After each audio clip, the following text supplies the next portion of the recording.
Hey everyone, good evening. And if you're returning, welcome back. I'm King Angel. This is the King Angel Show where we do reviews, reactions, and discussions on a whole bunch of topics. You know what this is tonight. We're doing some true crime. True crime! How's it going? It's been a while. Haven't seen you guys in quite some time. You know how it is. Uh, you know how life does it. Life is life. But here we are. Glad to be here tonight.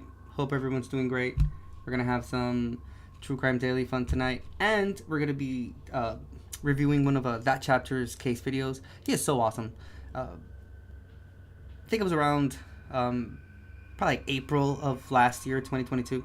I sent him a message because I wanted to see if I could review his videos on Livestream. And he was such a nice person. He told me yes. And he told me that he definitely enjoys when other content creators, review his cases and whatnot, and his videos. He makes excellent content, so I thought it would be pretty great for us to check it out, see what's up. And I picked two of his older cases. Well, no, I have one semi-new one and one older one that we're going to check out. But first, we're going to be reading a whole bunch of True Crime Daily cases. We will only check out news videos for the ones that are worth it. I won't go into all of them because I want to try to cover as many cases as possible and read through them, give a little time for each, but I don't want to overextend time on any cases that we together might not find as interesting as the other ones, but we'll determine that once we start reading them out. I quickly went through True Crime Daily today, and they do have some pretty interesting cases that we're going to be reading through, so I think that's going to be pretty fun. So glad you're here. Thank you very much. I really appreciate it. You know where to find me. I'm all across social media for the True Crime channel. If you're more interested in reviews, reactions, and discussions for movie trailers, music videos, fun facts, and a whole bunch of other topics that is not related to true crime, check out the parent channel, which is the King Angel Show. The links are in the description box below if you're watching me on YouTube. If you're watching me on Twitch, hey Twitch fam, you will see the link to the King Angel Show. Well, I mean, it's the same one because I do use the King Angel Show for all of my live streams on Twitch because I am affiliate there. So feel free to subscribe if you want to further support me.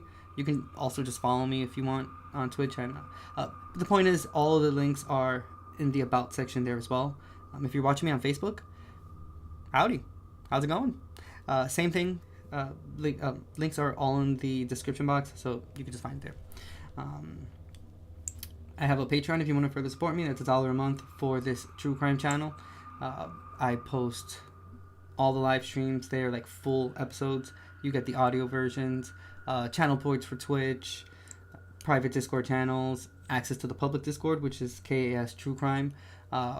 We do horror movies. We watch horror movies, documentaries, true crime cases, etc., etc. That's the platform I use for any sort of information I'm giving out that has to do with the show and whatnot. So feel free to join. The link is in the description box below. Listen, cat has my tongue today. I don't know what's going on. It's been a pretty great day. Extremely calm. It's raining. Cold is back. Winter's about to arrive. Fall is a lot colder than what it was normally. I can tell you that much. If you don't believe in climate change, I don't know what the fuck to tell you because this is some crazy shit.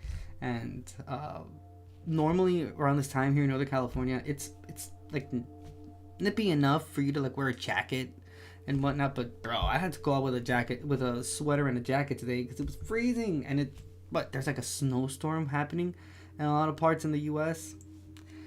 Anyone that's facing that right now, dude, take care. That is pretty difficult as it is. But I mean, if you're home, check out my channel. You can check out my YouTube. Like my videos, comment on them, let me know what you think. You can share it out to your loved ones. You can subscribe to my channel, like I said. You can also that's pretty much it. Check out my live streams too. There's a whole live section. You can check out my shorts. You can follow me over on TikTok. You can follow me on Instagram, follow me on Facebook. I am spread all across social media. I use a whole bunch of platforms to communicate and bring my entertainment towards you. So just follow me there, check me out, pick your poison. There's also a link tree in the description box or in the about section that it's a lot more convenient, and you can just pick your poison from there. Like I mentioned before, tonight we're going to be reading some True Crime Daily cases, and then we are going to check out maybe a case or two, definitely one case. It's about half an hour, but intermediate, pausing anything that we want to read about the case or further investigate, we will do, so it'll extend the time. For sure it'll be one case, hopefully it'll be two, but I don't want to overextend the live stream. I could. It all depends on what you guys want. If you guys are down, I have no problem with it, but for sure we'll do one case after we read all the True Crime Daily cases that I want to read for today. So I mentioned all the platforms that you can follow me on. If you are listening to the audio version of this live stream, thank you very much. That means that you're a Patreon member, and I really do appreciate it. Just in general, I try to mention this in every live stream that I have. First of all, hope you're doing well. Hope your mental health is doing well. Let me know in the comment section. Take care of yourself. You're all you got. At the end of the day, what reflects in the mirror is the most important person that you're supposed to be taking care of. Then everyone else follows. But if you don't take care of yourself, how are you going to take care of others? It's just as much as if you don't love yourself, it's going to be really hard for you to love others. It's same with your health and your mental health and the way you feel, and you got to take care of yourself. That's how it is, especially during these hard times that we're living right now. Fucking economy, financial issues that are happening and whatnot. Just the uncertainty that we as human beings live, on a day-to-day basis, whether it's because of climate, whether because of day-to-day life, other people, situations that happen, unfortunate events. All we can do is take care of ourselves. So we don't have control over many things in life, but what you do have control over is your attitude, the way you face things, your perspective on life, and just how much you can take care of yourself with whatever resources you have available. So definitely do that. That is of extreme importance. Second, before we start, your time is very important. People live their lives thinking that they have many opportunities to just be reborn, or you get a lot of one-ups in this lifetime, and you just you die, and then you take one of those one-ups and you're just dun, dun, dun, dun, dun, dun, and you're just back and shit. That's it. When you're gone, you're gone. So whatever comes beforehand, just try to make the most out of it. Your time is very important. What you dedicate your time to is very important. Who you dedicate your time towards, it's yours. Even if you don't own it, it's still yours. So the fact that any of you would even spend 1 second of your time watching one of my videos, or my TikToks and shit, or being here on my live stream, or whatever the case may be, watching the cases that I upload on YouTube, that shit means the world. I'm not even gonna lie, it means the world to me. And I don't know, thank you. It's a great feeling, albeit I know not everyone likes me, and that's fine. I accept that, and I am pretty happy about that. If everyone likes you, you're not really doing anything right, because there's probably some hypocrites there that are just faking it. So better to have the people that don't like me just be open with it, and life goes on. Well, there's not much you can do about that. But the people who do like me, and the people who do appreciate what I do, thank you. What I do, what I upload, my live streams, being here, everything I think about on a day-to-day basis. Because let me tell you something, I think about this live streaming and content creation a lot. It takes up 60% of my mental space when I'm not thinking about all of the other worries that we go through in life. It's my escape. It's one of my happy places, being here in front of you guys. And fuck it, if criticism and insults and shit are part of the package, then so be it. Oh well. I don't really care. Listen, I can't say here on a live stream the shit that I've been told in this lifetime, all this stuff that people have said to me, you know, and I don't really give a shit. It's hard to care about what other people think when you're just surrounded by wounded people themselves, so I don't care, man. It's just, plus, there's just so many other things that are happening in the world. And, you know, if anything, these true crime cases that we read, it's a prime example of why there are things that are way more important in life than that. Because people are killing each other. I mean, this is a clear example of that. Just people the way, and come on. Dude, the first case we're going to read tonight, you'll see. You'll see. But nonetheless, we're going to start now, but I just wanted to say that. Like, dude, your time is so important, and it's as worthful as anyone else's time. Your time is equally important as Joe Biden's, because he's the fucking president. Oh, I don't know. Name your favorite politician. I don't know what side you're on, but name your favorite politician. Your time is as equally valuable as that person's time. Name your favorite celebrity. Your time is as equally valuable as theirs. So, just wanted to put that out there. It's a source of happiness for me, and I just wanted to kind of express that. Thank you. And I don't know. If I had something here, I'll use this as a little cheer. Here's so many more minutes of us spending some time here together, getting to know each other, reading these true crime cases, and just, I don't know, finding weird, interesting topics. Interesting. So, here. But if it's a clear, sparkling water bottle, but nonetheless.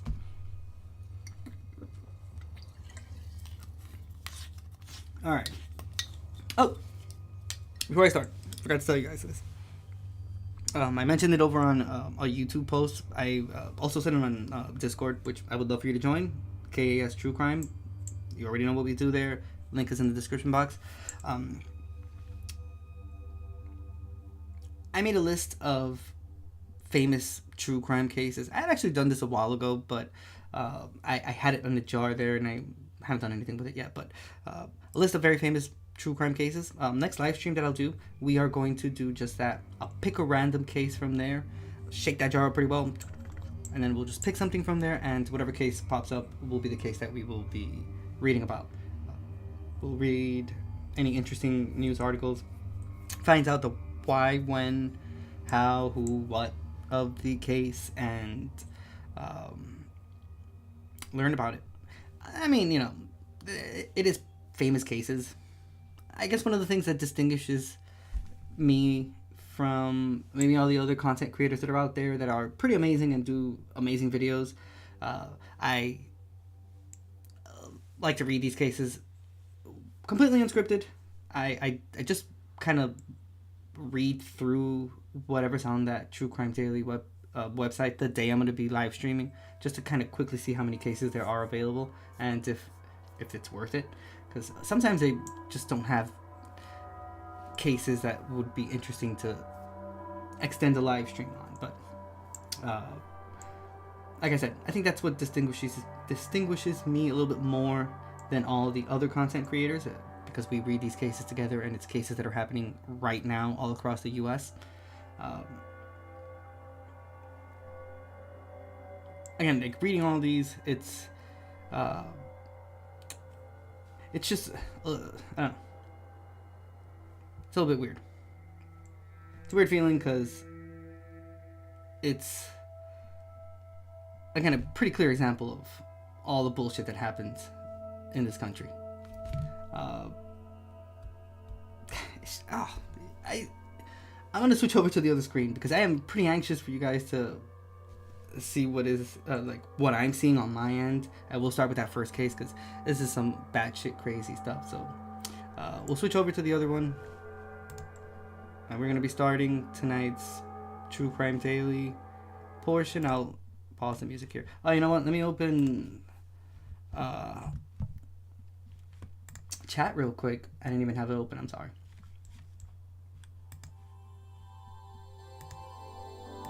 And you'll see what I'm talking about when we start this first case, because this one is pretty.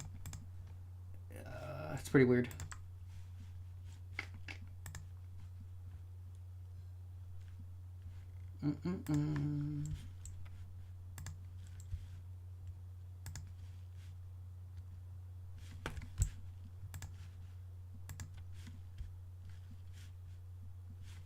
All right.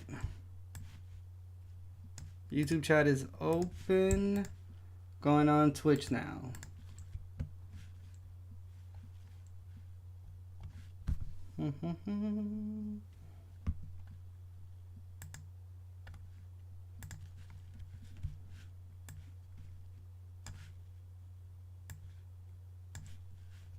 Cool. Alrighty, chat is open here on this end. If you're watching, say hi. Alright, I'm going to start with tonight's first case. We are going to Pennsylvania. Title says, Pennsylvania man accused of beating his 85-year-old wife to death over vet bills for their cat. Yeah, I told you this first case was going to be weird. True Crime Daily, published November 30th, 2023. And this is in Lower Pottsgrove Township. Listen to this. An 84-year-old man stands accused of fatally beating his 85-year-old wife during an argument about money for their cat's veterinarian bills.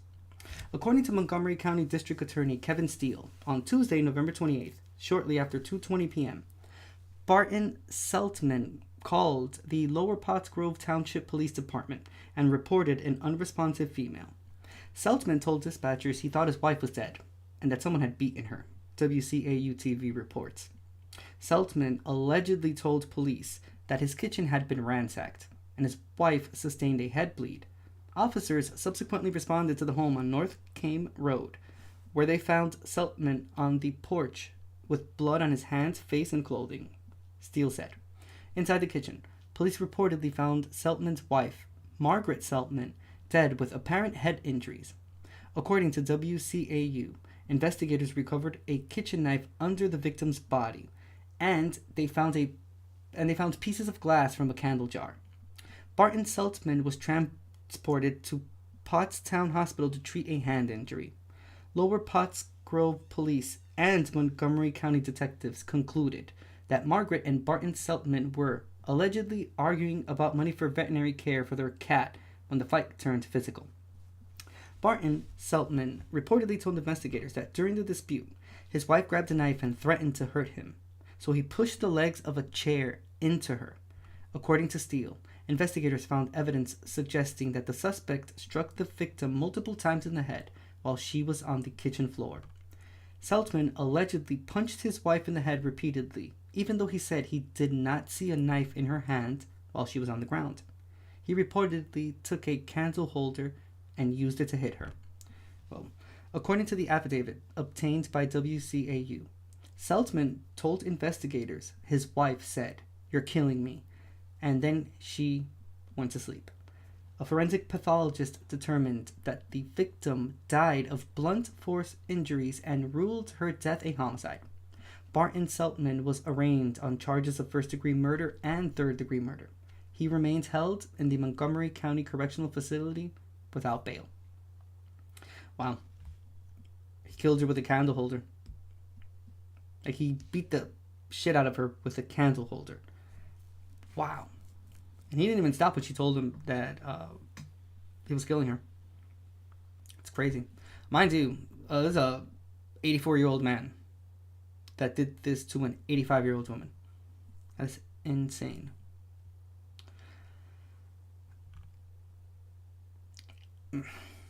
I mean, it's to not defend anyone here in this situation. I'm speaking solely from my own experience, but veterinary bills are really expensive. I mean, I'm not saying anything, again, it's not justifying what happened here at all. But just like on a separate note, we can be on the same page on this. They're extremely expensive. Wow. Took my cat once, and it was like $2,000 for something that ended up being nothing. So, I don't think, obviously, that a discussion over that should have gotten to this point, but they are pretty expensive. I did mention at the beginning of the stream that this was going to be like the first one we were going to start with, and it was going to be a bit intense. And yeah, not only did he beat her with his hands, but he hit her with a candle jar, and he hit her with the candle holder, which is what he used to repeatedly hit her. And yeah, she did try to defend herself, because she did grab a knife, or that's what he said. But that was considered a lie, because he didn't have the knife. The police was able to confirm that the wife didn't have a knife in her hands, so there was no possible way that could have happened. He lied his way towards that. So obviously, he's gonna die in jail. He's 84 years old, regardless of the time that they give him, which is completely acceptable. I mean, he killed his wife, though, and they gave him first degree and third degree murder. So yeah, he's not going anywhere. No, but he's gonna die. That's it. There's nothing else for him to do there. Let me know what you guys think in chat. Again, I did tell you this was the first one we're gonna start with. There is not a there isn't a video here for this one. That one is just a news coverage of the same information that we already read. So we'll move on to the next one. But yeah, cat veterinary bills, huh? And that's something.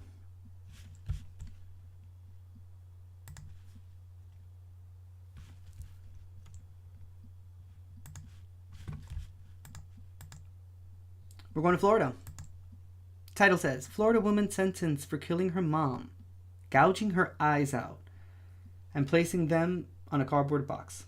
True Crime Daily, published November 30th, 2023. And this is in Palm Beach County.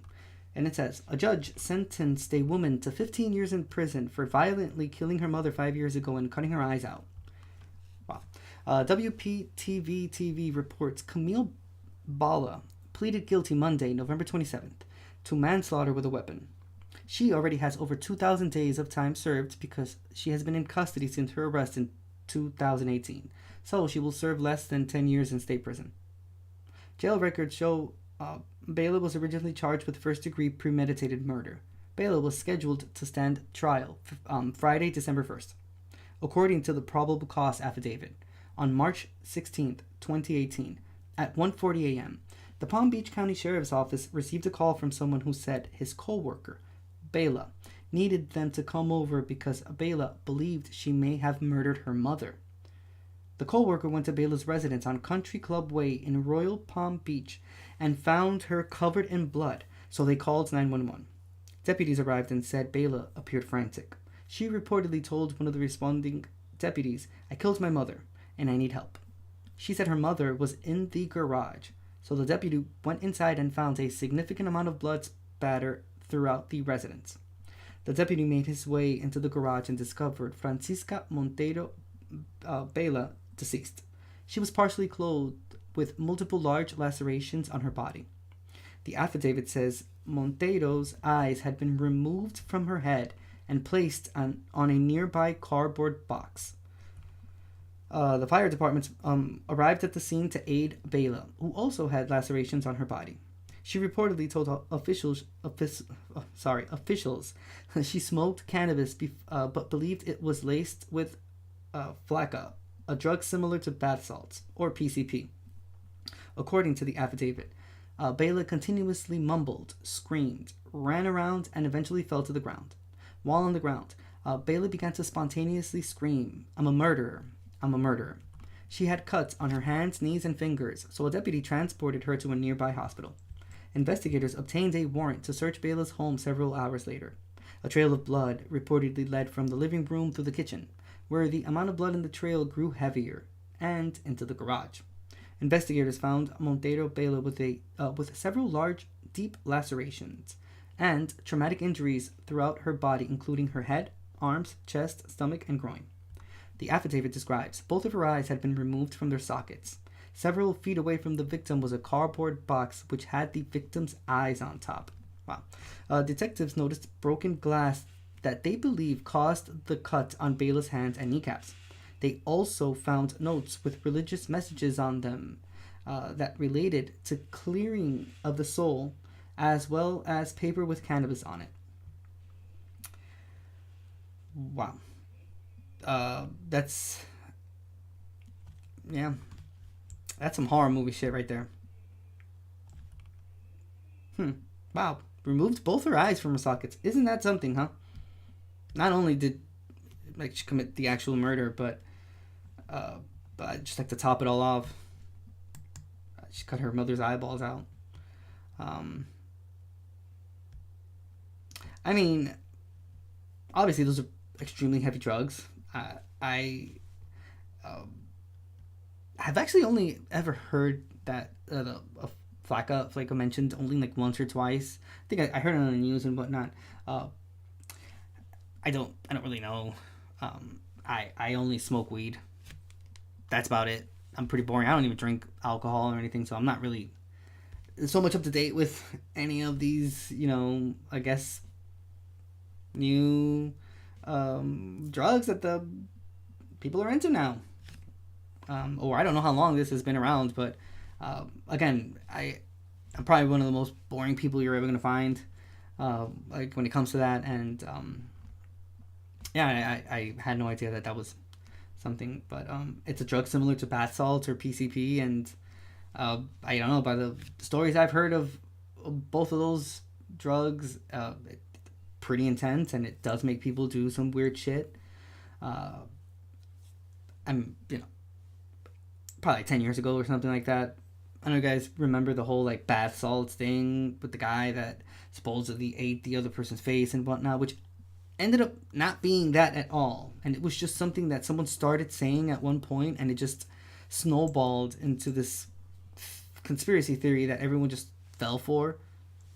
But the person that actually did commit the crime had some severe, mental health issues. So, no one talks about that part, but they made up the story of there being bath salts and shit. And you can look this up.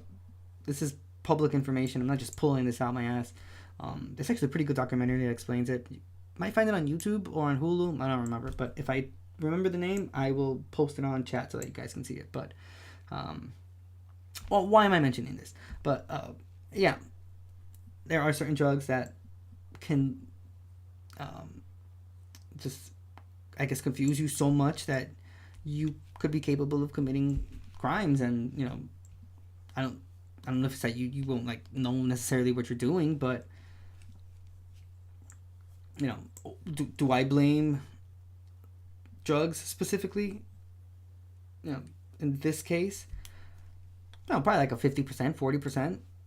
There has to be other things underlying besides this.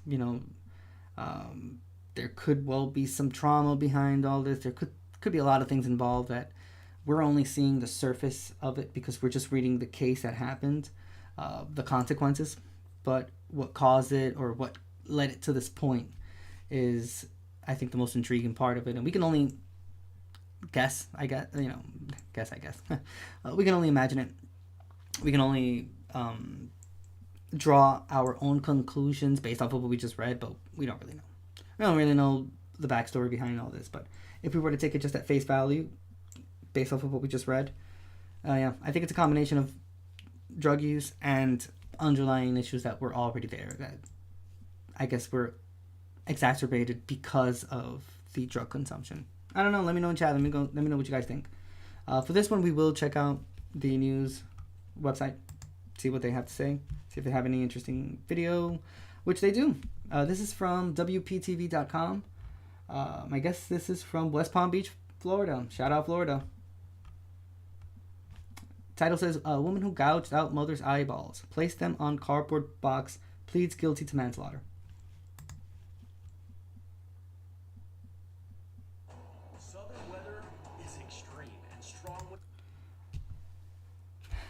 I wasn't counting on this ad, so I'm sorry. Let me make this a little bit bigger. We'll let it go through. Hopefully you guys can see this very well from here. Ad's almost over in about 10 seconds. I don't even have the option to take the ad off. So we have to go through the whole thing. I guess this is like a Windows solution. So there you go. If you need new Windows, just call that number. Just give you guys free promo. I'm not even getting a check for that.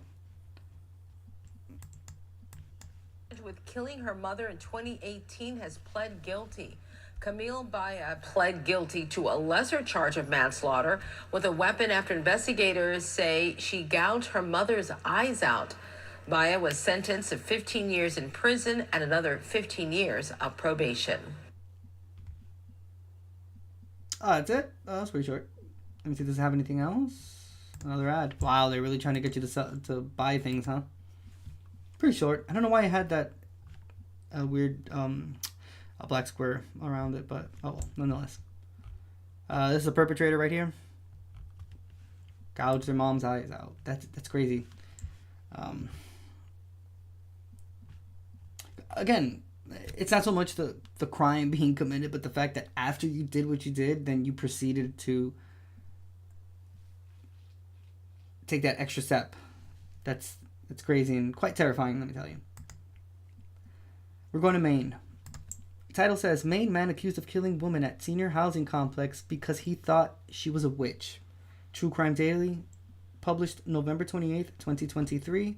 And this is in Top Sham, Maine. And it says, police have arrested a 71-year-old man on suspicion of fatally stabbing a 64-year-old female resident at an affordable senior housing complex who he believed was a witch. According to Maine State Police, on Tuesday, November 21st, at around 9:30 a.m., the Topsham Police Department received a 911 call from an employee at River Landing Senior Housing regarding a possible assault.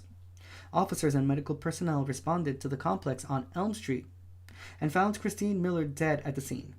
Police said the office of the chief medical examiner conducted an autopsy and determined Miller died due to sharp force injuries, and they ruled her death a homicide.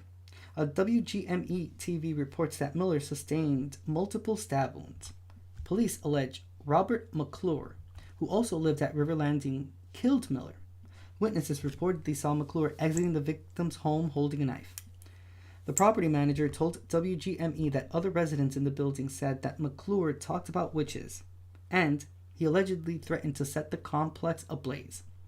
Miller and McClure were allegedly dating, and Miller had tried to convince him to visit a psychiatrist. According to the court documents obtained by WGME, McClure admitted to killing the victim and said, "I did stab that lady today."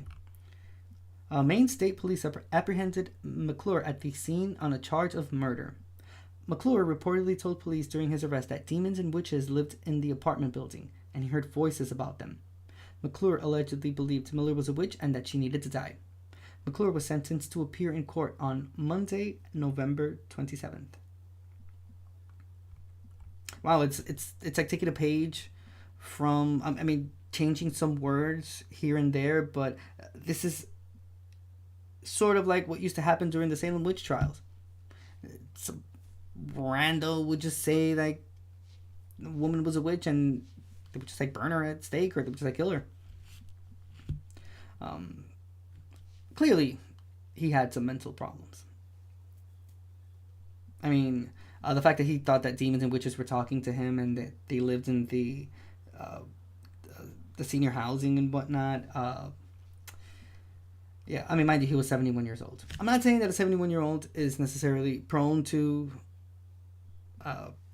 suffering from these type of mental health issues, but specifically this man was. And again, this is how shit used to happen back during the Salem witch trials. They would just think that someone was a demon or a witch, and that's it. They'd kill black cats like that too. That's why there's so much superstition behind black cats like that. Wow, really, really sad. I don't know, just imagine going 64 years of your life and then ended abruptly because someone thinks that you're a witch. It doesn't make any sense now. Didn't make any sense back when it used to happen. during the witch trials, which, let me tell you something, has left a stain on Salem, Massachusetts. Beautiful town, but you can still feel the sort of like that negative energy. I mean, they do embrace fall like no other town in the U.S., but you can kind of sense that there's this air there that, you know, fear is, it feels just a little particularly unique. Let's call it that. It's a great word. Unique. But damn. Killed her with a knife too. Unbelievable. But believable at the same time. See, it says court paperwork. This is from WGME.com. Mother. Jeez. Dude, look at this guy's face, man. Yikes. New details also released on stabbing death in Topsom after the suspect appeared before a judge today on a charge of depraved indifference.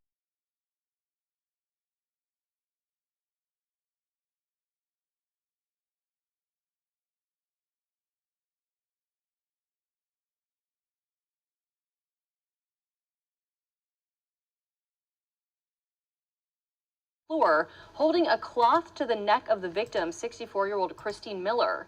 Court papers say no one else was in the apartment, that the two were neighbors and they were in a relationship. According to the affidavit, McClure told officers he was hearing voices in his head to kill Miller because she was a witch. Police say McClure said, quote, "I did stab that lady today." She suffered stab wounds all over her upper body, including her neck and face. Yikes. At 6, the Well, no. That is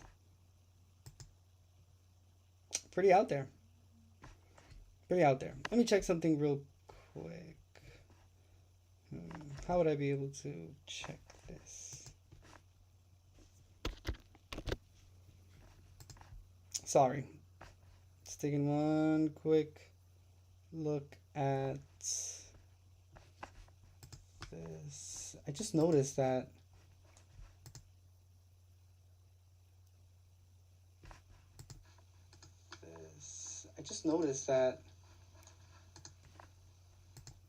officers and medical personnel responded to the there's so much superstition.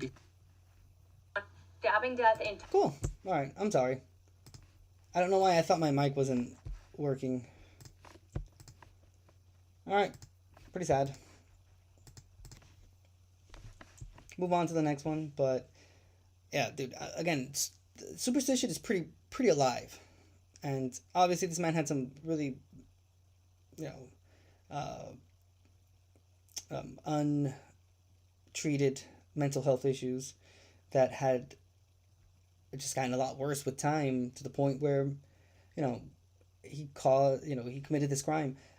He tried to set ablaze to the housing, to the senior housing already. So they already knew that he was dangerous in and of itself. Which is why I say that whatever he had that was untreated mentally just got to the point where it just got the best of him. And he went and committed this horrendous crime. Yikes. Moving on. Let's move on to the next case. That was really sad. We're going to go to Nevada. The title says, Nevada man accused of fatally strangling his wife and setting her remains on fire in a metal drum. True Crime Daily, published November 28th, 2023, and we are going to Henderson. And it says, police have arrested a 43-year-old man after they reportedly found his wife's burned remains inside a metal drum last week. According to a news release from the Henderson Police Department, on Tuesday, November 21st, shortly before 8 p.m., Henderson Police and Fire responded to the 1700 block of Sunset Road, where they located a metal drum ablaze. The fire department extinguished the flames and found the remains of a deceased woman inside, according to an arrest report obtained by KSNV-TV. Officials identified the victim as Janelle Bowen. The coroner's office found evidence that Bowen died of asphyxiation by strangulation, and they believe her death was a homicide. Police identified the victim's husband, Freddie Wright, as the primary suspect. According to KSNV, Wright and his wife, along with their children, had been living in a residence with several other people since mid-November. An individual in their home reportedly told police that around November 18th, Wright kicked them out so he could confront his wife. When the person attempted to get back inside, the door was allegedly locked, and Bowen wouldn't let the individual in. KSNV reports that the witness said they believe they saw Wright strangle his wife. According to police, the criminal apprehension team took Wright into custody on November 27th. Wright reportedly told detectives that he went to talk to his wife regarding another relationship, and Wright admitted that he had snapped and strangled Bowen. Wright allegedly kept her body for several days before he placed it in the metal drum and set the remains on fire at the Whitney Mesa Park trailhead. Wright remains held in the Henderson Detention Center on charges of open murder, first-degree arson, and destroying evidence. Wow. In the metal drum, huh? I'm telling you, about 40% of the cases that we read here on True Crime Daily are these horrible, wretched men killing their wives or their girlfriends. It's insane. It's wow, live stream after live stream. Hell, the first one we started with today was like that. Actually, the majority of the times that we start live streams for a true crime, it's situations like that.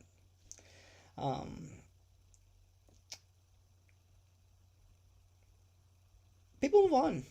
That's it. The relationship is done if you no longer want to be with that person, or if that person doesn't want to be with you anymore. It's not mandatory. No one has to do anything in this lifetime.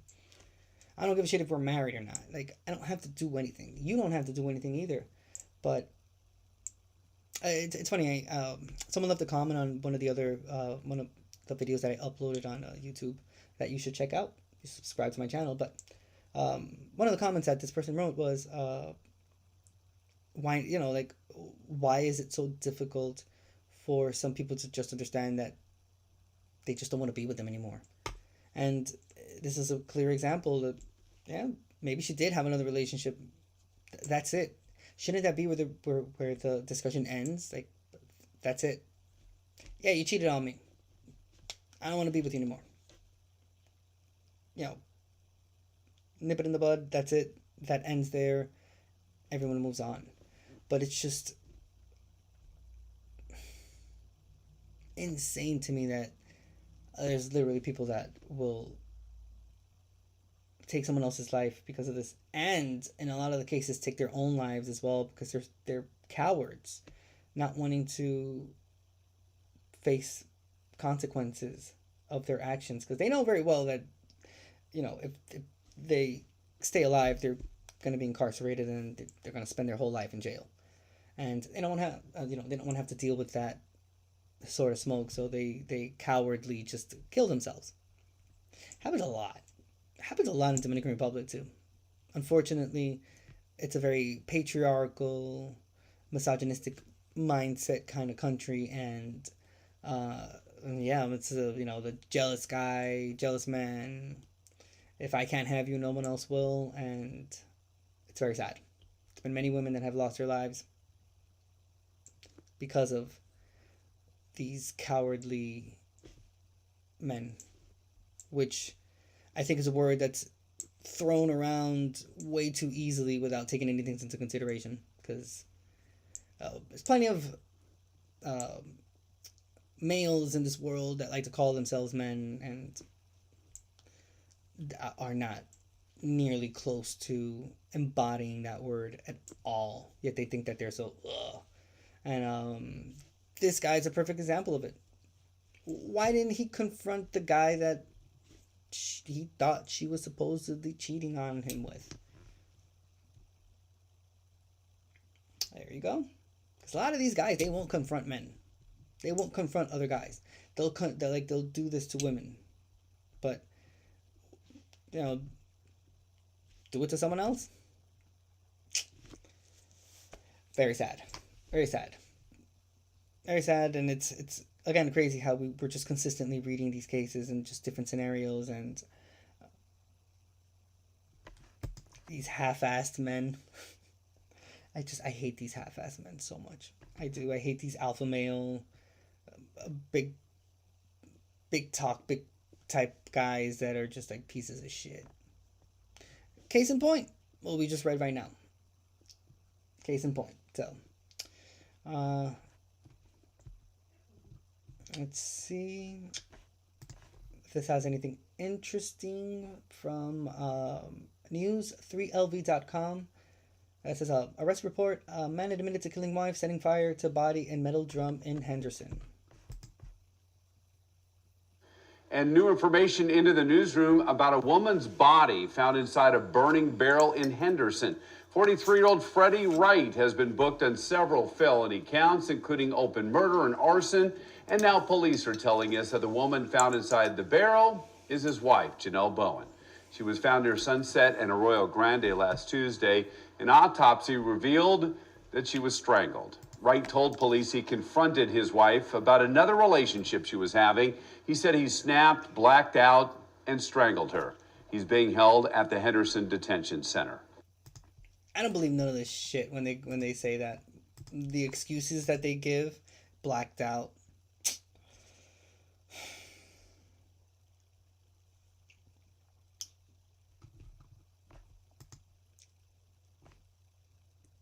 I read a case once of, it was ex-military. Actually, he was a veteran because he had served his time in the military. He was honorably dispatched, but he was talking about his experiences during like the Iraq War and whatnot, and when he came back, he used to suffer from severe PTSD, like really, really bad PTSD. I mean, you guys have probably heard about this case. It's a pretty famous case that happened quite some time ago. And I'll look it up real quick.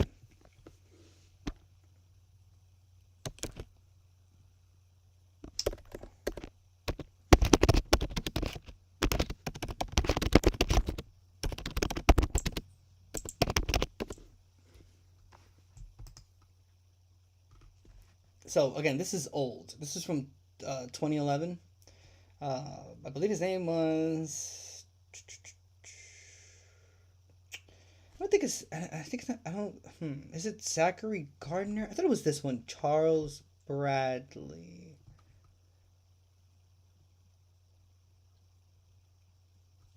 Let me see. Could it be this one? Very proud of the collective effort. This week wow, they're even putting ads in like the little short videos. A big one for us. Gary Halsey, a Vietnam vet, has been to hell and back. You had about as intense an experience a young man, a teenager, can have. True. You had to kill a man with your bare hands. At one point, yes.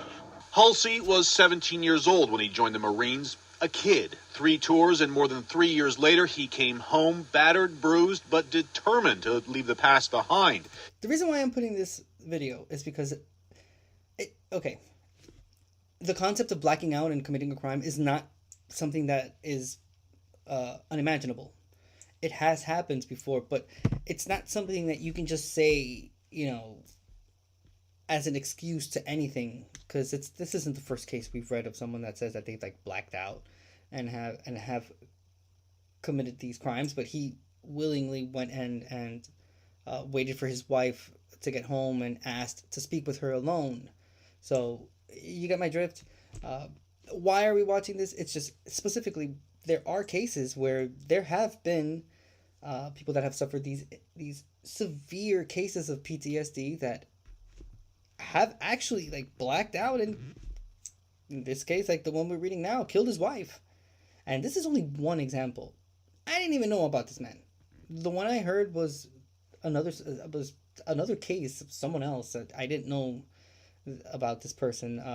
I've never seen this case before, but I just remember vividly that veteran being from the Iraq War, and not obviously this older gentleman that could be from Vietnam, I guess, or whatever. They haven't. I don't think they've mentioned which one he went to that caused the PTSD. But nonetheless, it's only a 4-minute video. But we'll move on to the next case. But again, I just want to reiterate this part here that it's not just an excuse that people can just give out to not have to accept any type of responsibility. It's something that happens from stemming from incredible amounts of trauma, and life only knows what this person saw, or any of those people that committed those crimes having that PTSD episode, what they experienced that could lead them to being into that point. So it's not as easy as just like splurting it out, trying to use it as an excuse. So that's my point with this whole thing. So let's finish watching this and then we'll move on to the next case. He finished college, started his own contracting business, but Vietnam wasn't done with him. How much did you drink? Vietnam. I'd go through a fifth of whiskey a day. Ooh. And why did you drink so much? So I could pass out at night without having to have nightmares. 8 years after Halsey returned from Vietnam, just 3 weeks after getting married, he was drinking heavily on the night of October 24th, 1978. He did the unthinkable. I passed out around, last I remember, it was about 10 o'clock. When I woke up, she was in bed next to me, and the knife I kept under my pillow. The knife never jams, never runs out of ammo. I always kept a combat knife under my pillow. I was stuck in her chest, so I called the authorities. And What did you tell him? I said, I just think I just killed my wife. I don't know. He pleaded insanity and served 9 years for second-degree murder. Halsey's experience is extreme but familiar. More than 1 million veterans have returned from Iraq and Afghanistan. Nearly 20% of returning service members may suffer post-traumatic stress disorder, PTSD. Yeah, no one talks about this. No one talks about how just bad it is for these vets coming home. Not only does the country not take care of the veterans like that, which is, I mean, you could argue with me all you want, but the truth of the matter is, they don't. And the country doesn't take care of their vets like they're supposed to. Not only do they have to go to war and do the whole experience of being in a war, but when you come back and not only, your country doesn't take care of you, but you have all of these things that are real issues that they have to deal with. And on top of all this, if veterans consume cannabis, which grows from the earth, they could lose their veteran benefits. Like, you can have all of your benefits cut if you smoke cannabis. Isn't that something, huh? In a state where it's legal. It's like these vets can win. Okay, let's just finish watching the video. I read a lot about it. Let me tell you something. I don't know if you know, but California has the most military bases in the United States of America. So, yeah. Reading into the history of California, you read a lot about all the military installations that there are here. I believe that one of the most intense boot camps is here in California. Correct me if I'm wrong. Anyone that's out there, if you're watching me and you have this bit of information that you want to share with me, but I know that California does have the most military bases. But nonetheless, we'll finish with this and then we'll move on to the next case. But again, just understand that this is a reality, and it ticks me off that while I'm obviously not defending what happened, especially his wife that was killed, comparing it to the case that we just read and this person just using it like sleazeball excuse when it's an actual problem that really does happen. That many people are out there that they just erase trauma from their memory. Yeah, there's people that experience such severe trauma growing up that their own brain just tries to cover it, and to some people it takes actually digging in to their own past or hearing something that triggers it for that cabinet to be opened and all those memories to come splurging back out. Fucking insane. It's such a sleazeball excuse to give. I blacked out. That's why I did it. Again, but just not sound like a broken record, but you waited for her. You knew she was going back home. You told the other person to leave you guys alone, like him and his wife, and you locked the door behind that person. They saw you doing it. It's pretty insane. Sorry. 25% depression. One study indicated 27% of returning Iraq vets abused alcohol. Another showed prescription and illegal drug addiction as high as 35% among some soldiers. When Gary Halsey killed his wife in 1978, PTSD wasn't even an official clinical diagnosis. In fact, he didn't even seek treatment for PTSD until 1994. One of the most difficult problems, diagnosing PTSD. The vets themselves have to recognize the symptoms and be willing to ask for help. One way the military is trying to reach vets, video games that present real-life dilemmas where doctors can identify problems based on their score. Another way is with programs developed for your mobile phone. The T2 Center at Fort Lewis McChord has developed a mood tracker so that service members can punch in a range of emotions and feelings in real time.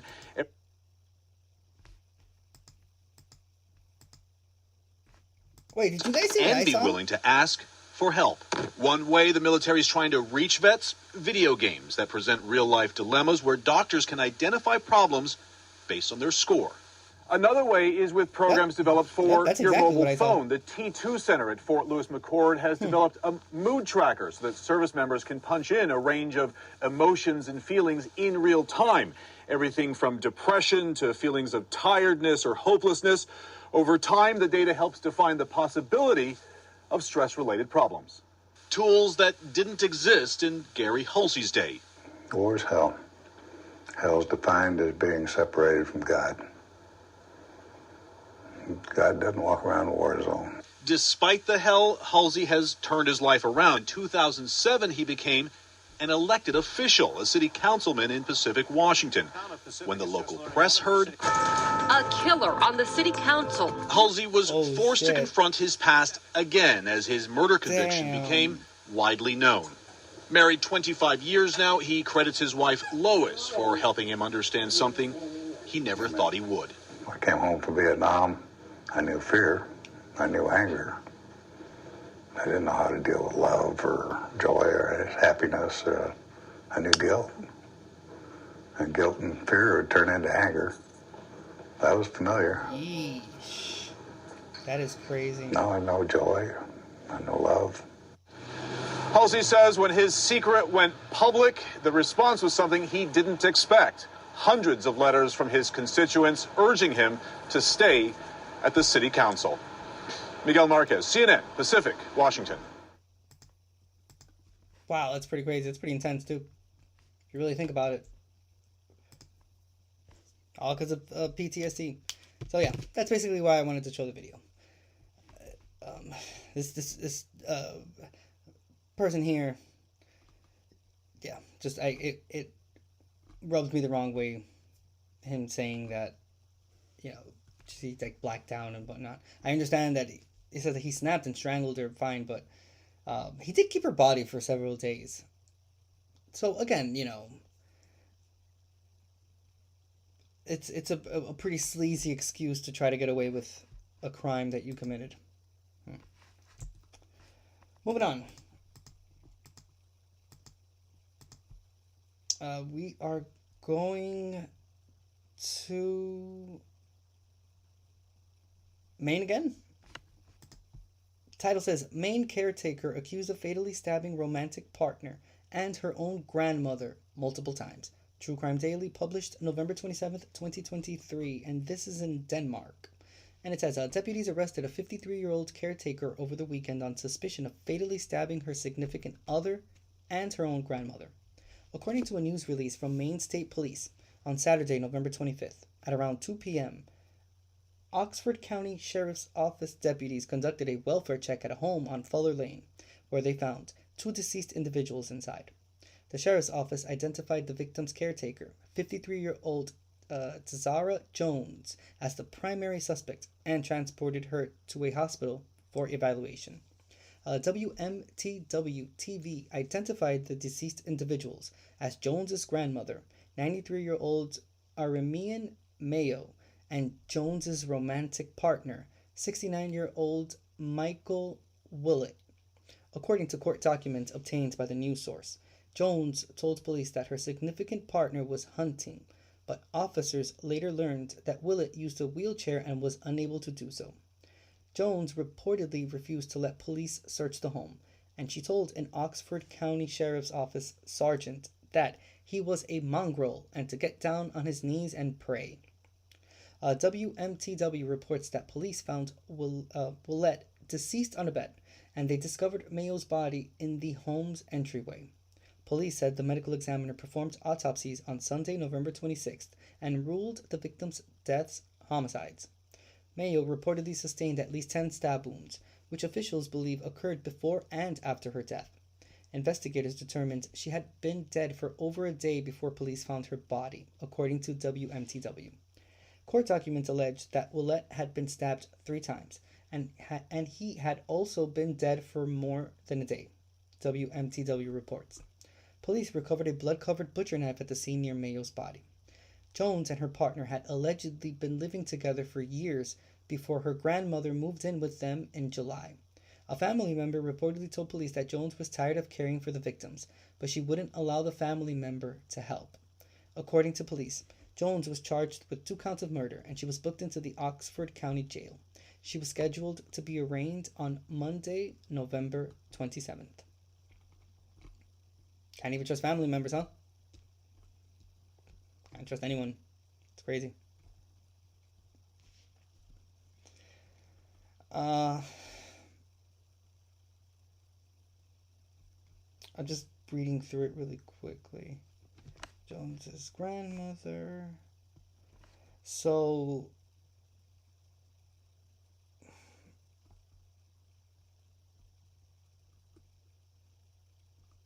I don't understand what she was tired of taking care of the 2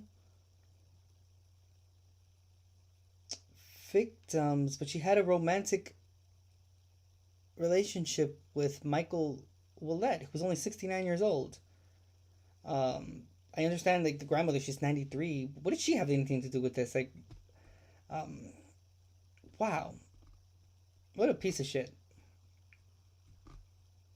This is as equal as parents that don't want to take care of their kids. I mean, in this case, she didn't want to take care of... I want to say, like, there's only one elderly citizen here, which is 93 years old. Who the hell is she talking about when she was saying that she didn't want to take care of anyone, when she was having a romantic relationship with a 69-year-old man? I mean, it's not necessarily, in his teen days, but he's not, like, decrepit old. Crazy. But she was having a romantic relationship with him. Why would she say that she didn't want to take care of them too? I don't know. What do you guys think? This smells like life insurance to me. This smells like there was money behind all this. One of them had money, and maybe she was trying to get to it. Some type of life insurance, some type of will, some type of any type of money being left behind. But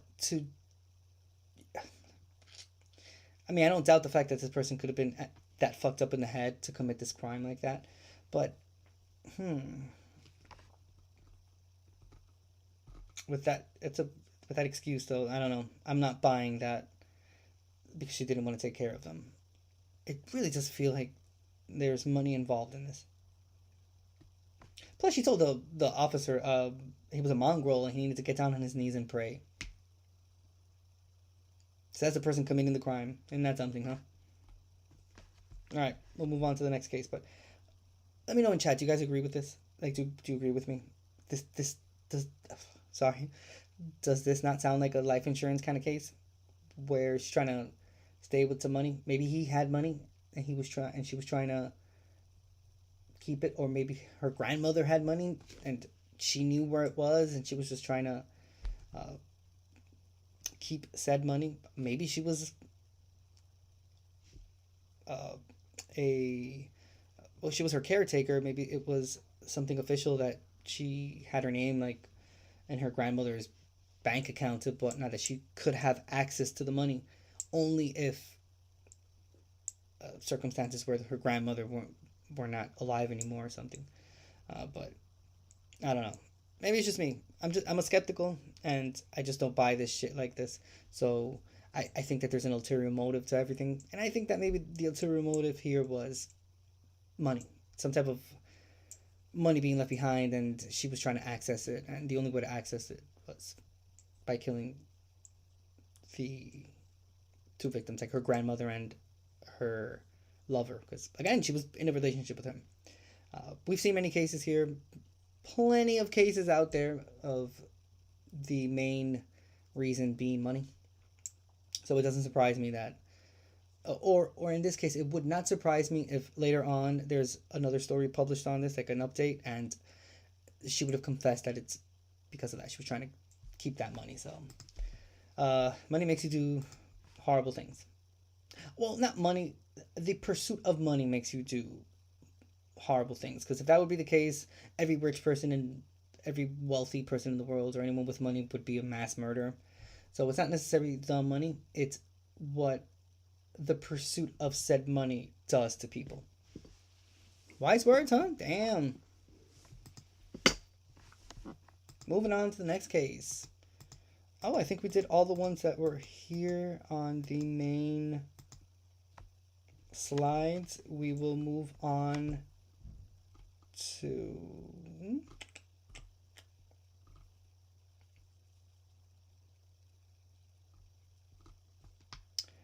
We're going to Miami. The title says, woman allegedly stabs boyfriend in the eye with rabies needles because he looked at another woman.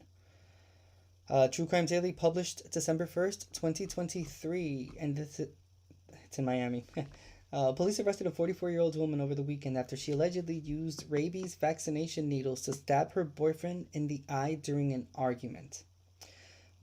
According to the arrest report cited by WPLG TV on Saturday, November 25th, Sandra Jimenez and her longtime boyfriend were out and got into an ongoing argument regarding him looking at other women.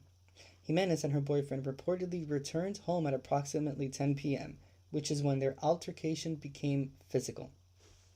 Police reportedly noted that the boyfriend was on the couch, and Jimenez jumped on top of him with 2 rabies needles that were for their dogs and stabbed him in the eyelid. NBC Miami reports Jimenez fled the home after the incident. The victim called 911 and was transported to Jackson Memorial Hospital.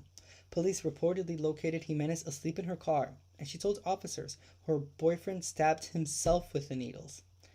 Miami-Dade court records show Jimenez was charged with aggravated battery and was released on house arrest. She is required to stay away from her boyfriend. According to WPLG, Jimenez and the victim have been together for 8 years.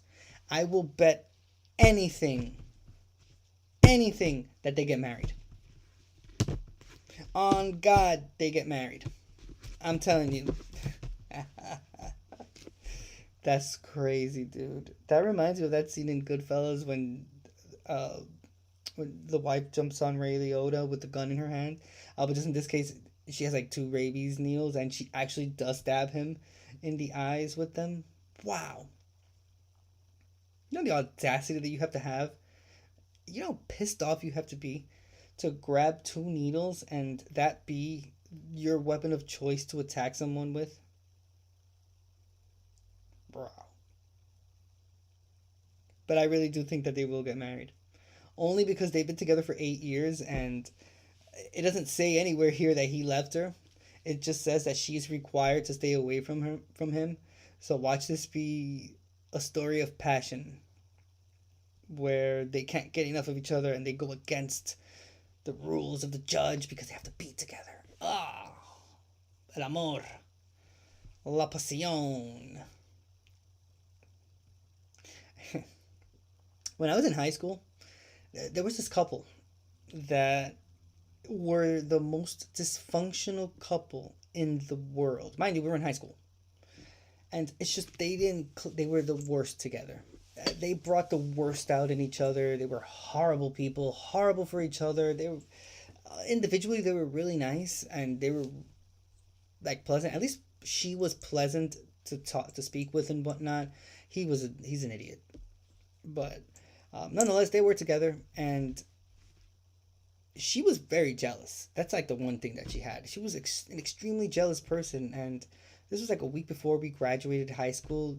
They were at a party or some shit like that, and this chick took her heel off and beat this guy with her heel, and she really fucked up his eye.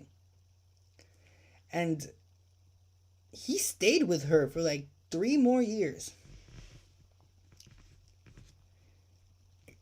My man, domestic violence works both ways. I know, I will 100% admit, and I'm clear on the data, that obviously there are more domestic violence cases towards women than there are towards men. There's no doubt about it, and there's no argument to it. But, you know, it could be the other way around as well. And, yeah, there's a clear case right here. Rabies needles. A friend of mine, she grabbed a heel, one of those slim, long heels. Bro, and she hit that dude once in the eye and just started hitting him more after that. Repeatedly. So, yeah. Again, nowhere here in this article it says anything about him leaving her, or... Actually, she left the house after she stabbed him with the needles, and then that's when they found her. So, it wasn't even like she stayed there. She didn't even try to help him. She stabbed him and left. Wow. Isn't that something, huh?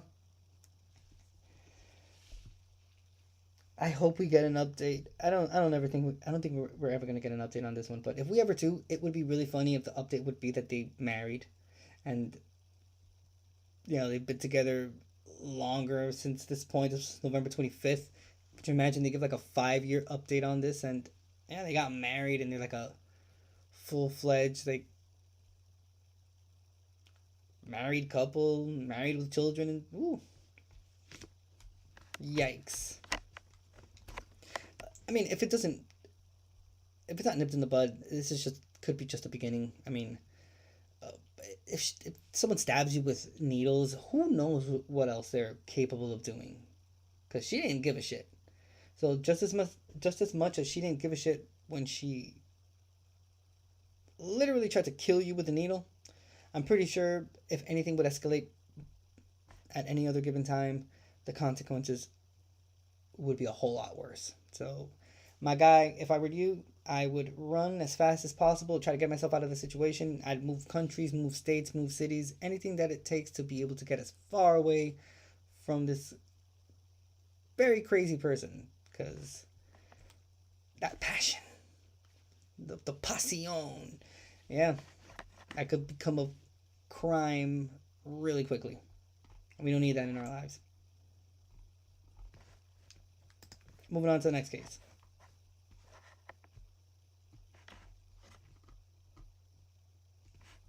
We're going to Ohio. Title says, Ohio man shot in the face after he allegedly refused to give suspect his potato chips. True Crime Daily, published November 30th, 2023, and this is in Akron.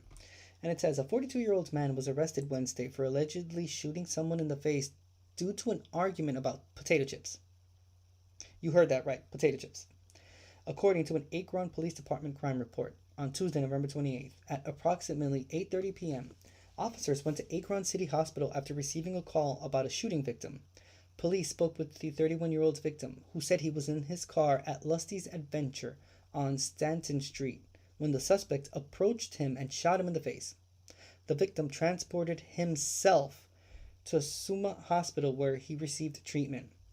The Akron Beacon Journal reports the suspect allegedly asked the victim for some of his potato chips. The victim refused, so the suspect pulled out a gun and shot him. Police located the suspect Wednesday, November 29th, as he was getting on a Metro Transit bus. The bus pulled over and the officers arrested the 42-year-old suspect on charges of felonious assault and weapons under disability. He reportedly had a gun in his possession. WOIO-TV identified the suspect as Melvin Wright and said he was booked into the Summit County Jail. My man transported himself to the hospital. That's all we could do. Just give him a round of fucking applause. He took himself to the hospital so he can get himself treated. That's the length that people go to not have to call an ambulance in the United States of America. I'd rather call an Uber than have to get it to a $3,500 bill ER service truck, whatever the fuck it is. And it's not the first time I've ever heard of something like this. I've heard plenty of cases of people that would just rather not even go to the hospital so as to not have to rack up a bill that they could never be able to pay. So shout out to this guy for, well, not the guy that did the actual shooting, but the guy that was shot and took himself to the hospital to get treated. Wow. The will to live in this case is extraordinary. Potato chips, huh? It's just a recurring theme of just really, it's just so inconsequential, unsubstantial things that don't have weight or meaning at all, and yet it seems like it's these little things that are triggering people into committing horrendous crimes for just no good reason. I mean, we read a case a few weeks ago. It was about something that had to do with chicken McNuggets from McDonald's, and that's crazy. Someone lost their lives because of that. I don't know. There's just so much anger. It's just so people are so fucking angry. And there's a lot of things to be angry about. I'm not, gaslighting anyone or trying to take anything away from anyone. There's a lot of reasons for people to act the way they're acting because, well, I mean, not like this, but there's a reason to be mad. Fucking inflation, the economy, things are extremely expensive. Nothing is affordable. There's no retirement. There's no future really as bright as there was 20, 25, 30 years ago. There's a lot of things. Crime has gone up in certain aspects. Yeah. I get it. I get it. But there's just a line to things, and that line is crossed once the reasons just don't hold with actual reality. In this case, you're shooting someone because they didn't want to give you any potato chips. First of all, it's my potato chips. I don't have to give you shit. Unless this person stole those potato chips from you, which does not say that that's what happened. It's just simply that the person didn't want to give them some of their own potato chips. They didn't want to share. He shot him. That's crazy. Again, it's the value of life just being erased for no good reason other than anger. Jeez. Very sad. Very sad indeed.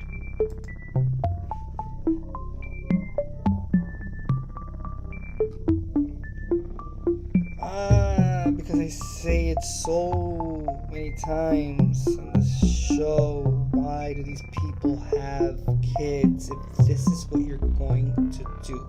We're going to Utah. Title says, Utah dad accused of leaving infant son in scalding water and causing burns to 40% of his body. True Crime Daily, published November 30th, 2023, and this is in Eagle Mountain. And it says a 41-year-old man was arrested and later released after his son was hospitalized with severe burns all over his body, which may result in amputations. On November 12th, a caseworker with the Utah Division of Child and Family Services contacted the Utah County Sheriff's Office to report they were worried about a young child who had been admitted to the University of Utah's burn center with serious injuries. Detectives went to the burn center, where they determined the boy's father took him to the hospital the day prior. The 5-month-old reportedly had burns on over 40% of his body.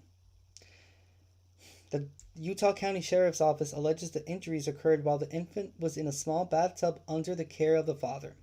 Deputies arrested the child's father, Matthew Beck, on a charge of aggravated child abuse. According to the statement, a detective noted in the probable cause affidavit that the burns were so severe that a large amount of the infant's skin had slowed off. Beck allegedly waited an hour before getting medical care for his son.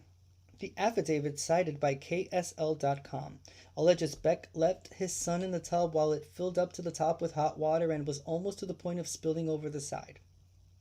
The child was reportedly in the water for approximately 5 minutes, and when Beck took him out, he allegedly saw his son's skin was white and peeling off. According to the affidavit, Beck allegedly spread Vaseline on his son's body, Jesus fuck, and put him in cold water to help him with the burns. A doctor said the child's second-degree burns are expected to progress to third degree. The affidavit reportedly says the baby will require skin grafts and his toes may have to be amputated. The burns are from the infant's feet up to his hips or lower abdomen and the lower half of his left arm. A detective went to the Beck's house and learned the water temperature was between 131 and 133 degrees. KSL.com reports Beck's wife, who was a nurse, told police he did something similar to another infant, but instead put him in cold water until he turned blue. He allegedly did it to toughen him up. The affidavit says when confronted about using cold water as a punitive action against another son when he was also an infant, he initially suggested that he did it to improve the child's circulation. After continued questioning, Matthew admitted that he did this to the infant as a form of punishment. The sheriff's office said Beck was released on a $5,000 unsecured bond, but is not allowed to have any contact with the victim or other children in his home. Man, fuck this dude. Go fuck yourself, bro. I wish the worst for this dude. I fucking wish his toes get amputated. Why don't his toes get amputated? Why? Why does it have to be the child? Why it have to be the child? Why can't it be him?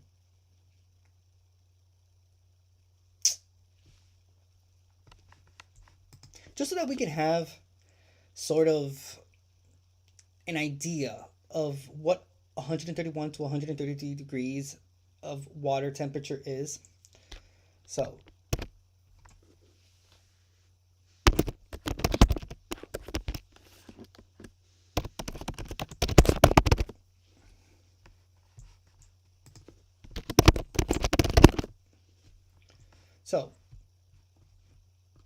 boiling water.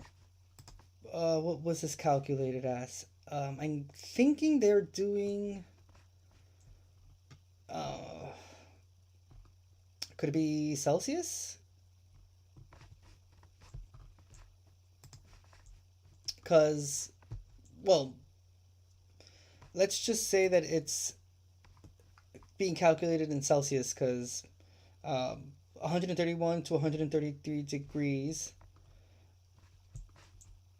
Let's see, so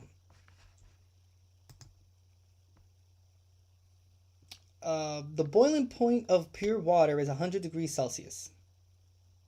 So if we take it as it being in Celsius, the water that the child was put into was 131 to 133 degrees, and boiling water, the boiling point of pure water is 100 degrees Celsius.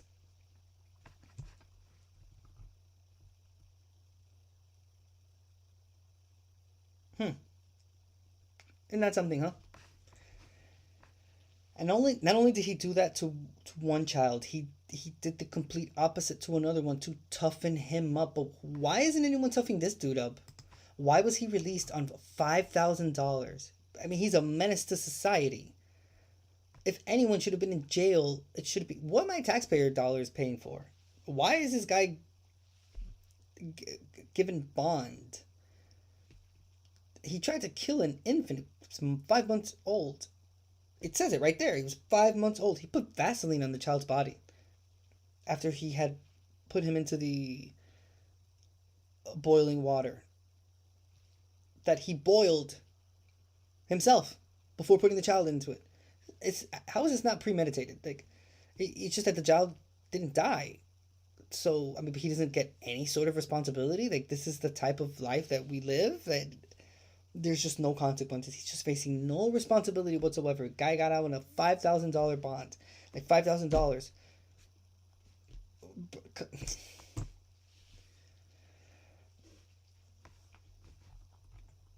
Utah, what's good, Utah? We good? What's up? What's happening here? Is this... I'm only laughing because I'm so pissed off right now, bro. Because this is crazy. Do you see why I'm so completely opposed to people just popping kids out? No fucking responsibility. Like, no sense of knowing what you're doing. Just like, oh, I can bring a kid into this world. Ma, here comes a baby. Brah. And it's like these fucking horrible parents. How many parents of these are we going to be in these cases? How many more are we going to have to subject ourselves to reading with these cases of these fucking horrible parents that deliberately and willingly do these things to children?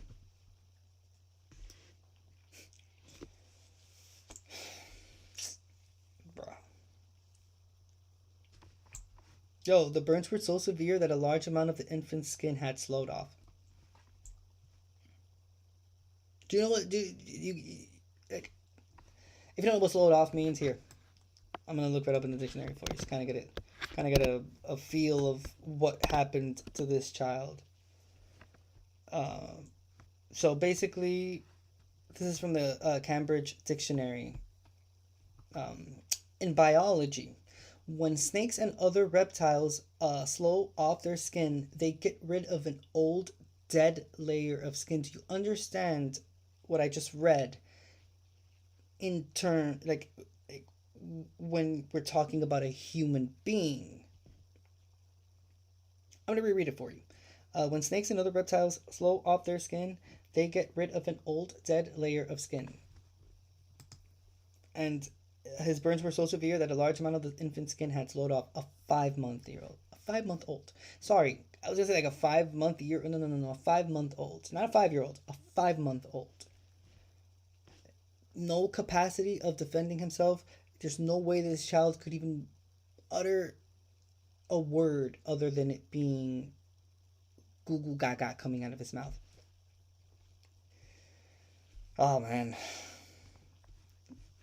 These type of cases, they're going to be the fucking end of me. Steve W., I completely agree with you. Thanks so much for being here. I 100% agree with you. We have to go back to those Ronald Reagan times when there was a massive amount of mental institutions closed in the United States of America. Why? Because there just wasn't any funding for it. They divested funding towards other more important things that were not mental health. The thing with that specifically is we can't always attribute mental health to cases. It's just in reality, like, there's just really fucked up, evil, awful people in this world. That as much as we would want to say, like, fuck, man, maybe that's just like, maybe there's some sort of like mental health issue. Nah, man, it's just like they're just like really evil. It's just like really bad. It's just like they're just horrible, evil people. As hard as it is to believe that, but yeah, it's just like really awful, horrible people. Wow. I don't think I'm ever gonna remember. I don't think I'm ever going to forget this case. Only because it just reminds me of so many other cases that we've read, and Wow, 5-month-old, huh? But parents like this, the fuck needs kids in these world being born if these are the type of parents that are going to be raising children? That's insane. All right, moving on. We're going to Houston. Title says, 19-year-old arrested after missing girlfriend's body is found in her trunk. True Crime Daily, published November 29th, 2023. Police arrested a 19-year-old male on suspicion of murder after his missing girlfriend's body was found in the trunk of her car. According to the Houston Police Department, on Tuesday, November 28th, the 21-year-old victim's family reported her missing after learning she did not show up for school that day. Relatives reportedly found her Honda Civic parked on Indigo Street and became concerned. Later that day, one of the victim's relatives forcibly opened the car and discovered the victim unresponsive inside the trunk. Houston Fire Department paramedics arrived and pronounced her deceased. Houston police said the victim had signs of trauma to her face. KHOU-TV identified the victim as Idania Maria Campos Munoz. Houston police said Munoz's boyfriend, Ariel Cruz, reportedly joined her family in the search. Homicide detectives spoke with Cruz, and he allegedly confessed to killing Munoz. He was then arrested and charged with murder. Court documents by KHOU allege Cruz fatally shot Munoz because she ended their relationship. Cruz is being held on $500,000 bond. Yeah, another coward, huh? But this one started early. 19. I bet this guy was listening to that Tate dude and went down that path, and here we are. Good for you, my guy. You made it on True Crime Daily for being a fucking monster. Congratulations to you. Hope your parents are proud. Another case? I'm telling you, it's like a dime a dozen here, because there's just so many horrible men. So many fucked up dudes. Alright, let's see if we can find a video for this one. Okay, this is from KHOU.com. I will continue without disabling.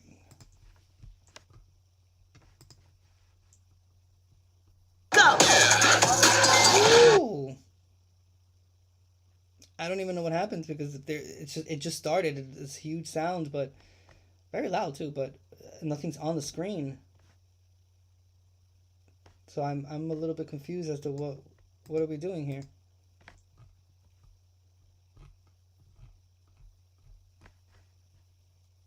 Are shattered after their loved one was found dead in the trunk. Tonight, a Houston family says their holidays are shattered after their loved one was found dead in the trunk of her car. Police say the woman's ex-boyfriend confessed to killing her because she broke up with him. Jason Miles is live from HPD's Westside Command with new reaction from the victim's family tonight. Jason.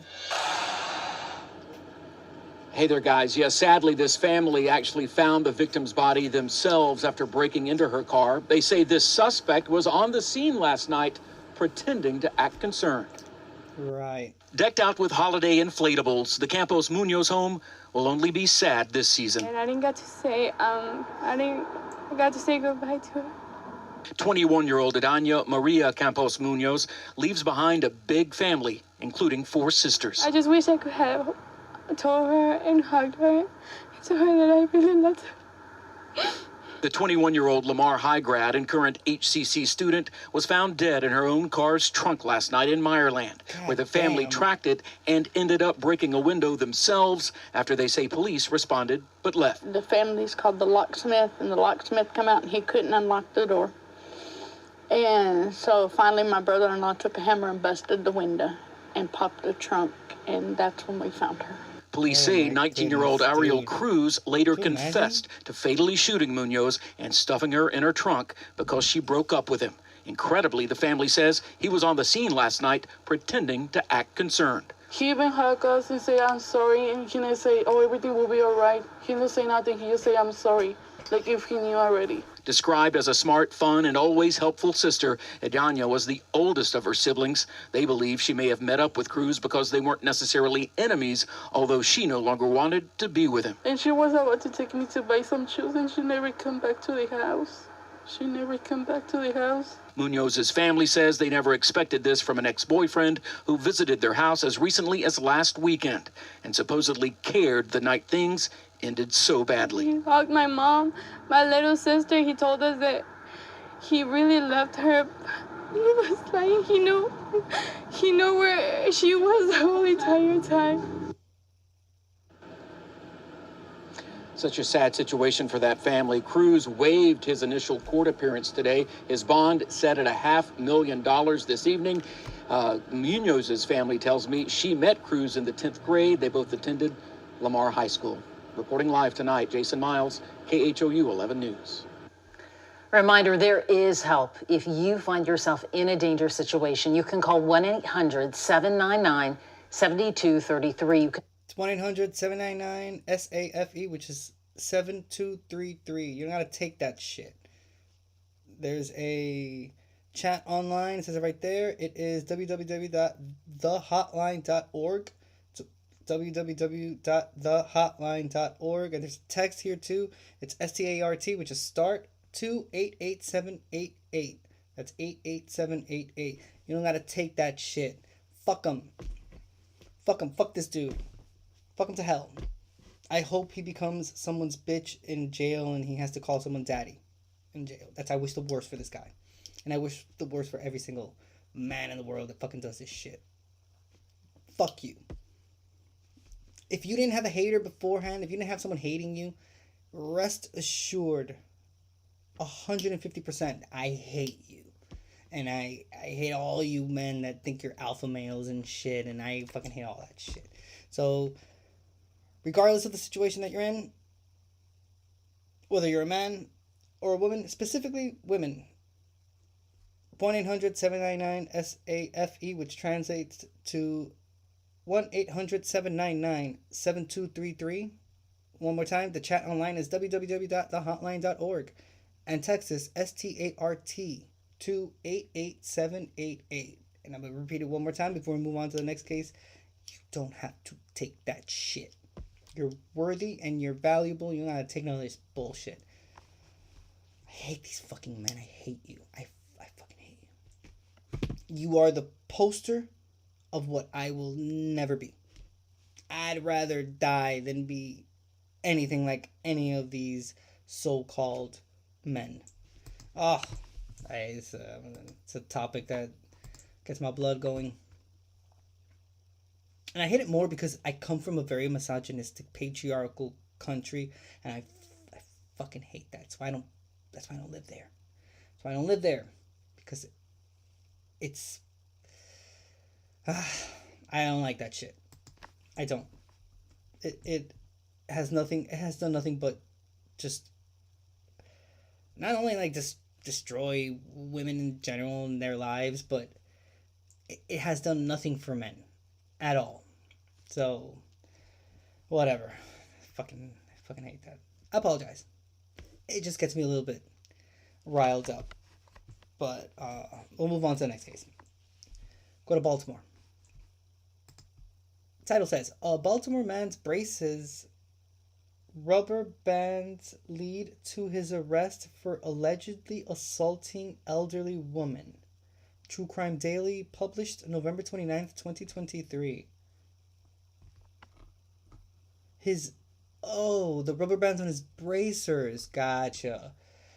Okay, so it's police arrested a man after linking his orthodonture work to the alleged sexual assault and kidnapping of a 71-year-old woman. On November 7th at 6:09 p.m., Baltimore Police Department officers responded to the 4300 and 4400 blocks of North Franklintown Road and located the female victim, who said an unidentified man sexually and physically assaulted her while she was walking along the Gwynns Falls Trail. Baltimore police said the suspect struck up a conversation with her and began to follow her. Then, he allegedly held onto her and took out his gun. The woman tried to run away, which police said caused a violent physical assault. The woman ultimately fled and found assistance. She reportedly sustained severe injuries and was transported to a nearby hospital for treatment. Baltimore police investigators tracked down the suspect, 46-year-old Charles Avon Taylor and arrested him in Towson. Court records show he is charged with kidnapping, first-degree assault, second-degree assault, reckless endangerment, false imprisonment, use of a dangerous weapon, and fourth-degree sexual assault. So it says, according to court documents cited by NBC News, the woman was on a walk in Leakin Park at around 3:30 p.m. when Taylor allegedly approached her and brought up the weather. Then he allegedly told her, "I'll kill you," and grabbed her. The victim bit him, but then Taylor reportedly punched her in the face and choked her, which knocked her unconscious. Taylor purportedly took the woman to a homeless encampment where he lived and bound her to a chair.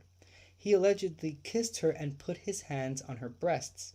He made her lose consciousness a second time by pressing his forearm on her throat.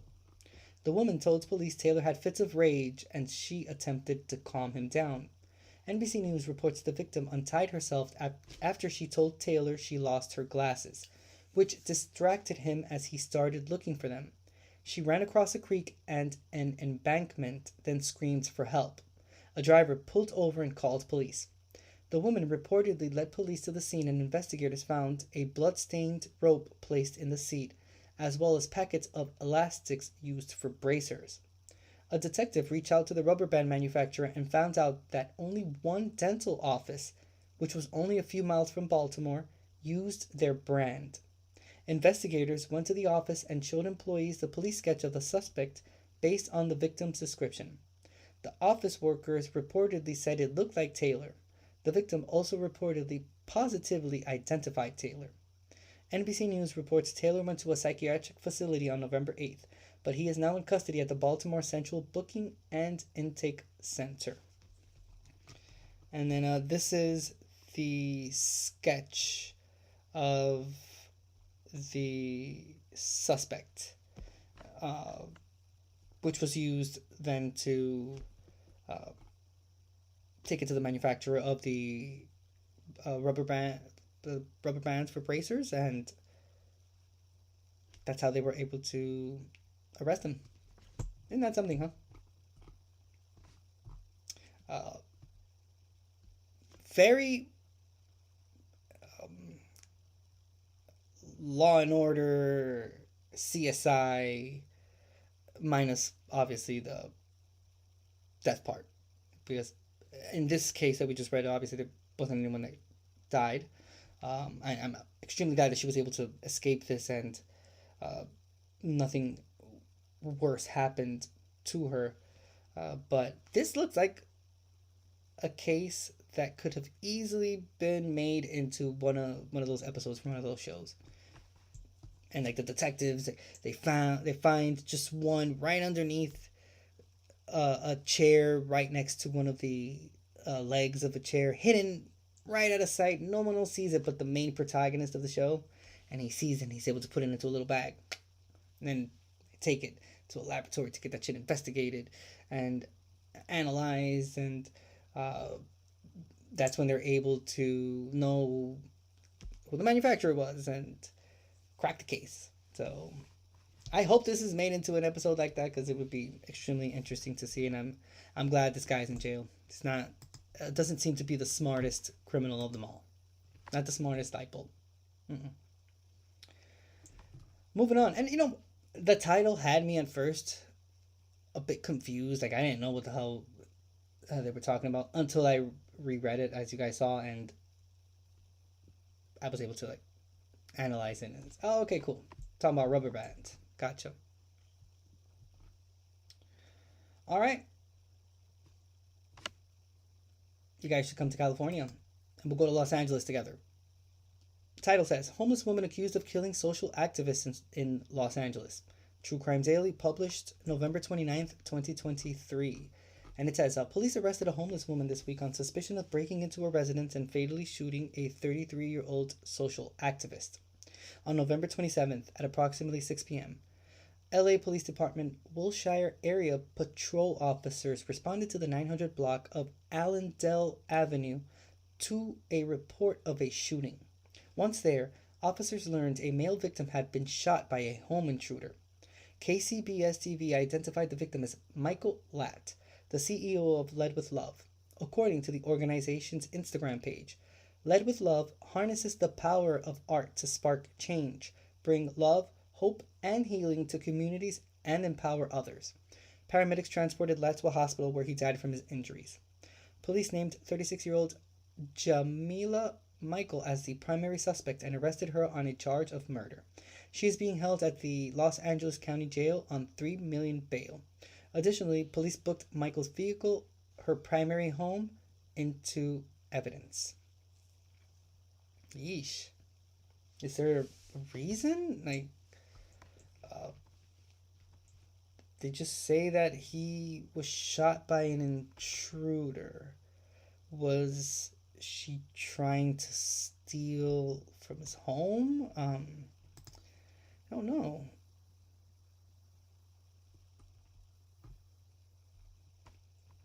Oh, this is the actual video. Wow, it just started. Okay. This is from CBSnews.com. Just waiting for the ad to finish.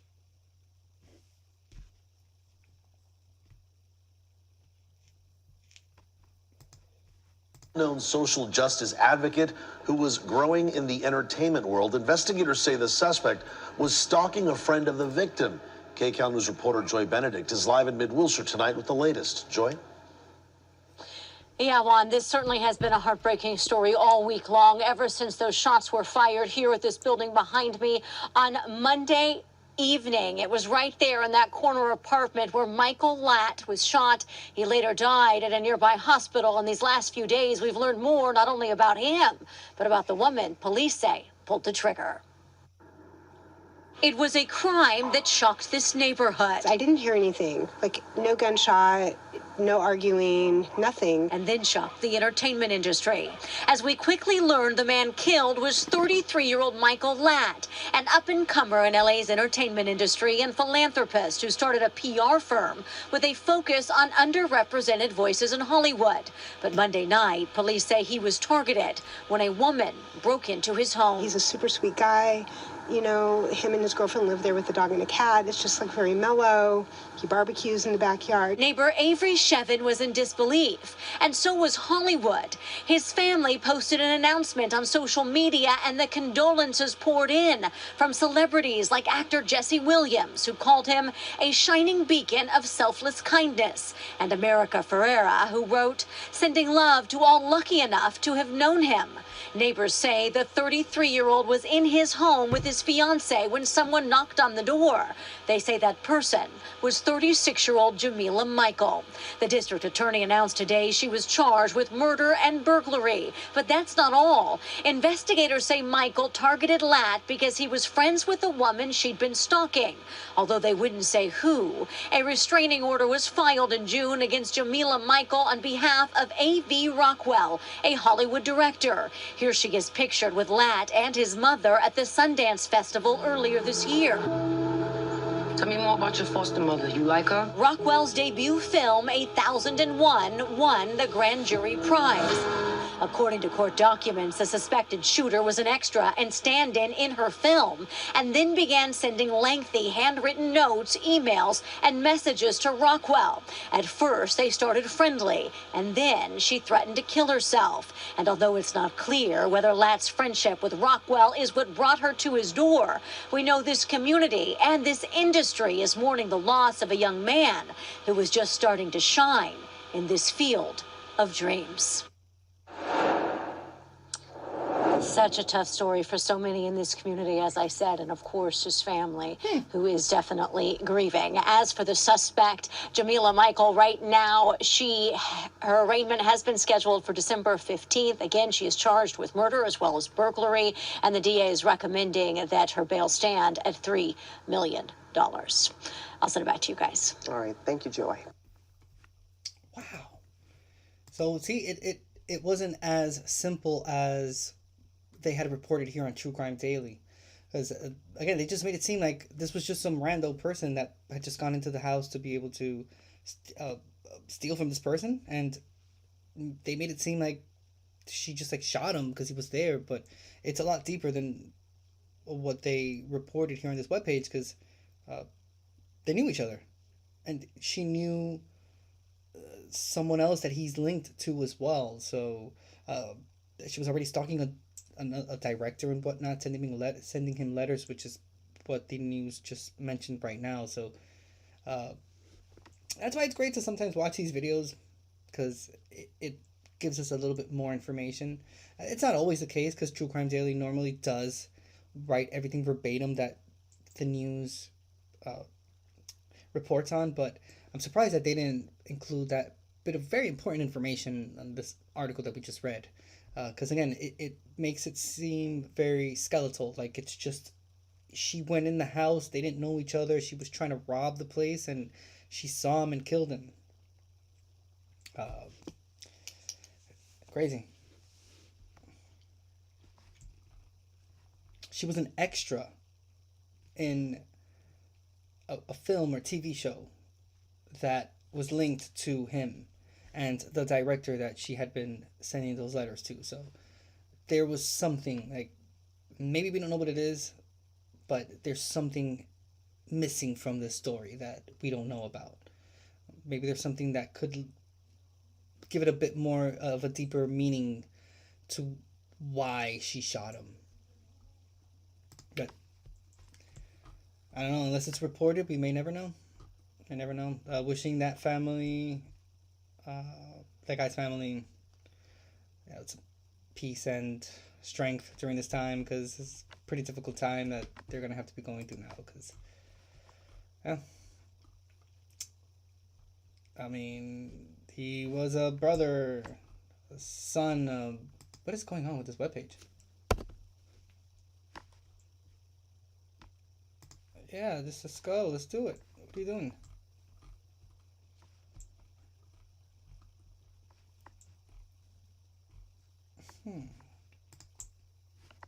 Sorry. I wonder if they're doing updates on the webpage now, because a whole bunch of other cases just popped up underneath here. We read that one, we read this one. So it skipped like a section, or maybe they just like uploaded this now, but nonetheless, we're gonna go to New Jersey. Title says, "It Might Be Me." New Jersey man accused of fatally shooting grandparents and uncle. True Crime Daily, published December 1st, 2023. And this is in South Plainfield. And it says, a 23-year-old man faces multiple charges after he was arrested for allegedly shooting and killing 3 relatives in the condo where they all lived. According to the Middlesex County District Attorney's Office, on November 27th at around 9 a.m., South Plainfield Police Department officers responded to Coppola Drive regarding a shots fired call and found 3 victims suffering from gunshot wounds. Dilip Kumar Brahmbat and Bindu Brahmbat, both 72, were pronounced dead at the scene. A third victim, 38-year-old Yashkumar Brahmbat, was transported to a hospital where he died. Investigators concluded there was no threat to the public following the shooting and that it did not appear to be a random act. 23-year-old Brahmbat was at the scene when police arrived, and officers later arrested him on 3 counts of murder and 3 counts of second-degree possession of a weapon for unlawful purposes. NJ.com reports the victims are Brahmbat's grandparents and uncle. His grandfather, Dilip Kumar Brahmbat, and grandmother, Bindu Brahmbat, reportedly both sustained gunshot wounds to the head. His uncle, Yashkumar Brahmbat, was shot multiple times. According to NJ.com, Brahmbat told police when they asked about the shooting, "It might be me." Brahmbat reportedly had a gun that he bought online in his possession. He allegedly admitted to shooting his grandparents while they slept, then fired at his uncle. He reportedly remains in custody while he waits for his case to be presented to a grand jury. Wow, no motive, huh? Just the consequences of his actions. I guess these are the pictures when he appeared in court.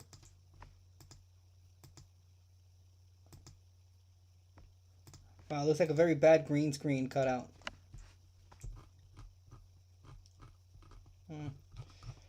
This one does not have a video, but nonetheless, damn, killed his grandparents and his uncle, huh? It's the third case we read today of people killing their grandparents. Damn. I wonder why. I wonder what happened. Grandparents here to the left, and this is the uncle. Very sad. So I always think, like, damn, just imagine, like, dude, like, living all your life, trying to be, like, an upstanding citizen, or just trying to, like, live in general, and your life is tragically taken away in a heinous crime by someone. It's unbelievable. Okay, we're gonna go to New York City. Moving on to the next case. Title says, NYC man convicted of killing cousin, stealing her money, and leaving her body in storage bin. True Crime Daily, published December 1st, 2023, and this is in New York. It says, grand jury convicted a 21-year-old man of killing his cousin, taking her money, and leaving her body in a storage container in the Bronx. Manhattan District Attorney Alvin Bragg said in a statement, Khalid Barrow was found guilty of brutally killing his cousin, Nisa Walcott, and concealing her body for days while he stole her money, used her apartment, and tricked her young child to cover his tracks. Wow. Oh. Court records show a jury also convicted Barrow of concealment of a corpse. According to NBC New York, a man discovered 35-year-old Walcott's body in a container, which had been placed on the sidewalk across the street from a storage facility. According to NBC New York, surveillance footage reportedly showed Barrow going to Walcott's apartment, then leaving with a large storage container. A second person was also seen helping Barrow move the bin and take it to the location in the Bronx. Barrow allegedly sent text messages pretending to be Walcott, which raised alarms with her family. Police arrested Barrow not long after officials found her body. NBC New York reports Walcott is survived by her teenage son and other relatives. Bragg said following the verdict, her death left a hole in her family that can never be filled, and my heart goes out to her loved ones. I thank the members of the jury for the time and attention they paid to the evidence in this deeply disturbing case. Wow, not only is he a murderer, he's a thief. He's, what else is he? He's a trickster. He's downright evil, and he's, a general asshole, because he just stayed in her apartment like that. He stole her money, used her apartment after committing the crime. He thought he was going to get away with it and his life was going to continue as normal. Isn't that something, huh?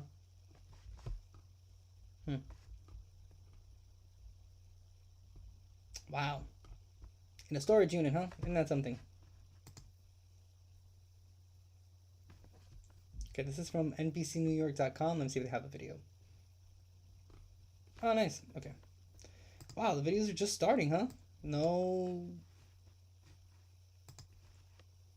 chance to, like, hit play myself or something, but oh well. Title says, New York City man convicted of murdering cousin hiding body in bin while he stole her money. Developing tonight, an arrest in a chilling case. A young mother found dead inside a plastic bin. Her body decomposing on a sidewalk in the Bronx for weeks. Tonight, police have charged a 21-year-old man with murder, and they believe that suspect is the victim's own cousin. He was walked out of the 23rd Precinct in East Harlem just a short time ago after being questioned. And News 4's Anjali Hemphill spoke to the mother's friends as they remembered her life tonight. A growing vigil tonight for Nisa Walcott outside her building in East Harlem. Her friends and neighbors shaken about her gruesome death. The way she died did not represent who she was as a person. She is full of life, full of everything that makes people happy. She sees you sad, she smiles with you. Her decomposing body found 1 day earlier in a plastic bin on a Bronx sidewalk. Senior law enforcement sources tell News 4 they've seen surveillance video from the East Harlem building where Walcott lived that shows her entering the building and never coming back out. They say it also shows a man identified as Walcott's cousin carrying a large, heavy plastic container up to the roof and then later returning sometime after midnight Friday, this time with another man, who sources say is shown helping him take the bin down to the street where it's believed the two loaded it into a car. And sources say more surveillance video from nearby the crime scene in the Bronx shows the two men removing the container and pushing the bin to where it was eventually discovered Friday afternoon. Sources go on to say Walcott's cousin also sent text messages to her family members to throw them off. We were trying to find her, and we didn't want to find her like this. The 35-year-old social worker disappeared last week. Friends and family had posted about it on social media, hoping for a better outcome. Loved ones now mourning her death and trying to process why this happened. She was a beautiful person. She was a hard worker. She was a single mother. She worked hard for everything. She was an entrepreneur, and she didn't deserve this. Anjali Hemphill, News 4 New York. It's pretty sad. It's crazy because as someone raised in New York City and having gone to the Bronx a lot, yeah, there's a lot of shit that happens in New York City. I'm surprised that this website isn't filled like with a lot of other things. And no, it's not anything that's happening now. This has been going on in New York City for a very long time. Oh yeah. It's been a lot of like weird crimes have happened there. All across the U.S. It's not just centered in New York City, but because New York City is such a renowned city, and there's just so much going on there, bears to bring up in this certain situation that it's a very active city when it comes to cases and whatnot, and crimes and shit. Yeah, it sucks, but it's kind of the reality of it. Again, I lived like 15, 16 years of my life in New York City, so I've accumulated enough information up to this point without having to divulge anything to come to that conclusion myself. It's crazy. Very sad. Especially the fact she was an entrepreneur. I mean, it's, it's so sad. She has kids and stuff. So not only is like her family traumatized now, but it's like kids that won't have their mom. He was 21. Like, wow. That's so young to not only ruin someone else's life and ruin a whole bunch of people's lives, but like ruin your own life too. Like, that's it. 21, like, this person's gonna be probably convicted for the rest of his life. I mean, especially given the circumstances of the crime, he's not gonna be getting out like that. I wouldn't be surprised if he got like life in prison or some shit. So like 21, like, you're gonna spend your whole life in prison. That, yikes. I mean, good for him. He needs to be there. He needs to be incarcerated. That person cannot be out in the streets with other people mingling and meandering along and living his life, because that's not fair at all. And he was capable of taking this person's life, and this applies to any other criminal that we read cases here about. Like, if they're capable of taking someone's life, they should be incarcerated for the rest of their life. If you take what you're gonna give is the time you're gonna spend in jail for the rest of your life.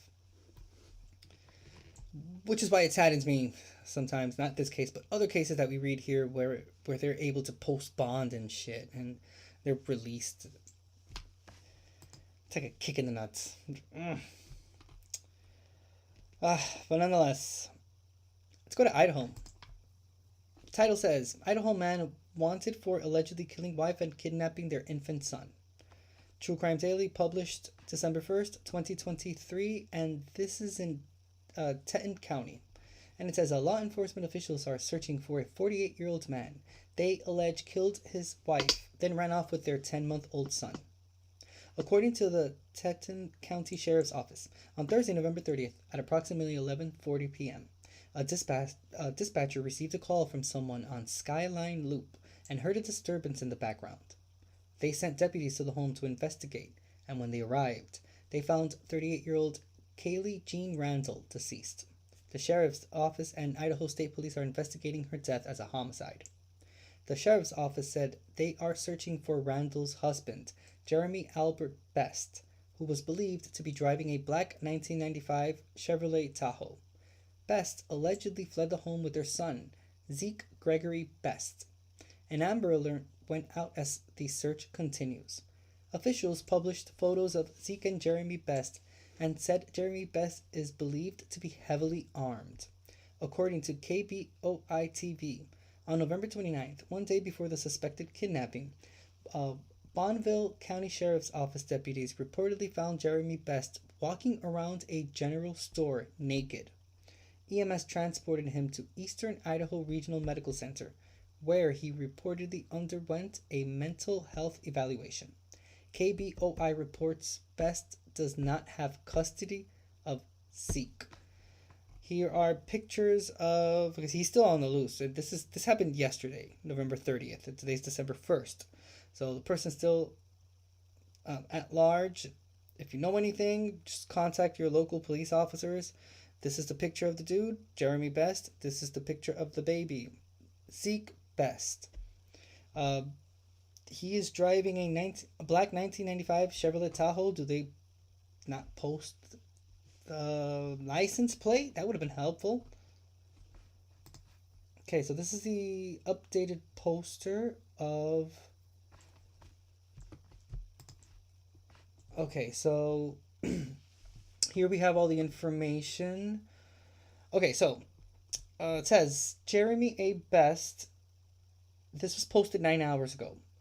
He is still at large. A suspect and small child in retaliation to an ongoing investigation. His suspect's name is Jeremy A. Best.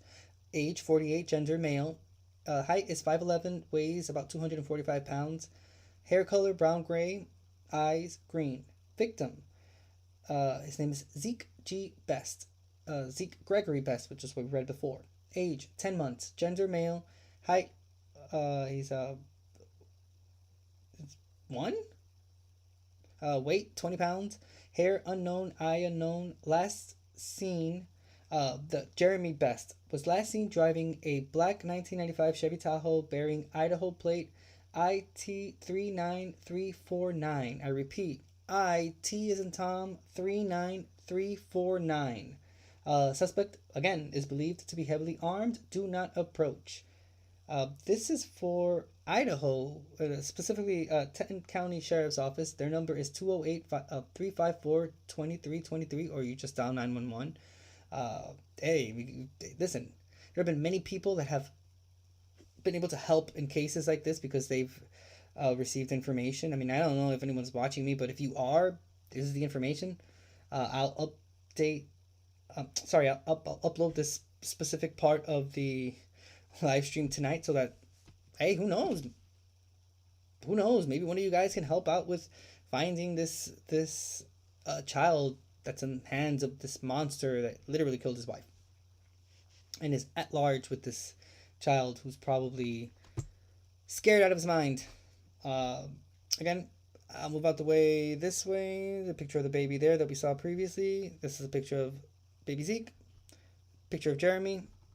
This is the Tahoe he's driving. If you want a better picture of a 1995 black Chevrolet Tahoe, or Chevrolet, whatever the fuck you want to call it. This is what it looks like. Here is a, oh wait, I'll move this way. Here's a picture of it front. Here's a picture of the side. Can we get a back picture? Other side. This is sort of the same one, but it's could be a different like model and whatnot, but it's anything that looks like this. or wait, what is it? This here. Bam.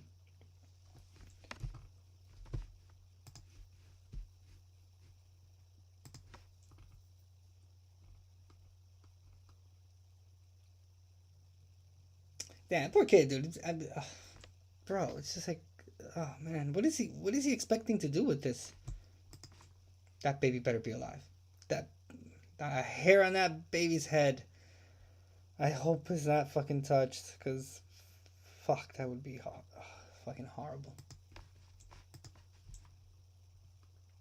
Jeremy, you fucking criminal, you already committed a huge crime. Like, don't fucking make it any worse. Just at least leave a kid somewhere safe. The very least that you can do is leave that kid somewhere where that kid can be safe and cops can get him and just reunite him with family members and whatnot. You can do whatever the fuck you want with yourself. You could do anything you want to yourself. But don't hurt the baby. Just leave the baby alone. Baby has nothing to do with this. Hope they find him. One can only hope. Fingers crossed. Again, I mean, look at the baby. Look at the baby. How could you not be worried about a baby like this? Look at him. Man. I'm telling you. Alrighty, let's move on to the next case. Hopefully this information helps. I wish I was like a bigger content creator sometimes. Not so much for like, obviously they're having like views and shit like that, but like in these certain type of situations, like I could give this information and it could be like spread out and divulged quicker. One day. Like it's good to have this information ready and be able to give it out to people. You never know, and anything, man. If I can do anything in this world to like put a drop of a grain of salt into something, I'll fucking do it. I'll do it. And if this helps in any way, then shit, so be it. I'll do it in every fucking live stream I could do or will do, whatever it is. Okay. Whew. Jeez. Alright, we're going to Indiana now. Title says, a neighbor arrested after missing teen is found dead and buried in homemade box on his property. True Crime Daily, published December 1st, 2023. And this is in Rush County. And it says, a 59-year-old man was arrested this week after his missing neighbor and employee were found dead on his property. On June 10th, the Rush County Sheriff's Department issued a statewide silver alert on behalf of 17-year-old Valerie Tyndall, who was last seen June 7th in Arlington driving a green Honda Accord. The sheriff's office said she was believed to be in extreme danger. In August, the sheriff's department said there was a chance she had been receiving aid from individuals whose goal is to keep her hidden, saying there was a chance she could have changed her hair color or style. Over 5 months after her disappearance, Rush County investigators, along with FBI agents, U.S. Marshals, and other law enforcement officials executed a search warrant at a residence on North Oak Street in Arlington. While there, they found a body and subsequently arrested the homeowner, Patrick Scott, on charges of murder, obstruction of justice, and false informing to a law enforcement officer. In a press conference, Rush County Sheriff Alan Rice said Scott was previously identified as a person of interest in the case. The Rush County Coroner's Office positively identified the remains as Tyndall's, though the case and manner of death remain pending. According to court records cited by WXIN-TV, an investigator discovered Tyndall's body inside a homemade box constructed of 2x4s and strand boards. The officer reportedly noticed the victim had orange painted nails, which matched up with a photo Tyndall posted on social media the day she disappeared. Detectives also found a second box that contained papers and old VHS tapes. Scott reportedly confessed to strangling Tyndall with his belt. He said he put it around her neck and I held onto it until she quit. After she died, he left her body in his office, then wrapped her body in plastic, placed her in the box, and buried her. WXIN reports Tyndall and Scott worked and spent time together. Scott, however, alleged Tyndall was trying to blackmail him so she could get a new car. He reportedly said, "I just knew she wasn't going to blackmail me." According to WXIN, Scott runs a landscaping business and Tyndall worked for him during the summer. Scott allegedly said he wasn't too crazy about strangling Tyndall. Not long after Tyndall disappeared, a neighbor reportedly spotted Scott burning down his garage. Rice said in the news release, "This is not the outcome we had hoped for. This case is still under investigation to ensure those responsible are successfully prosecuted." Yeesh. Wow.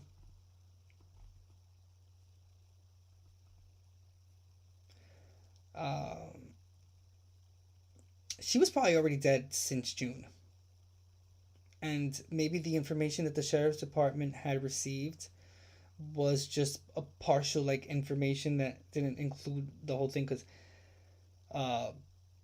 yeah, she had been kidnapped, but she was killed way before. She was last seen in June. Yeah, I would think that maybe she had been killed somewhere around that time. Wow.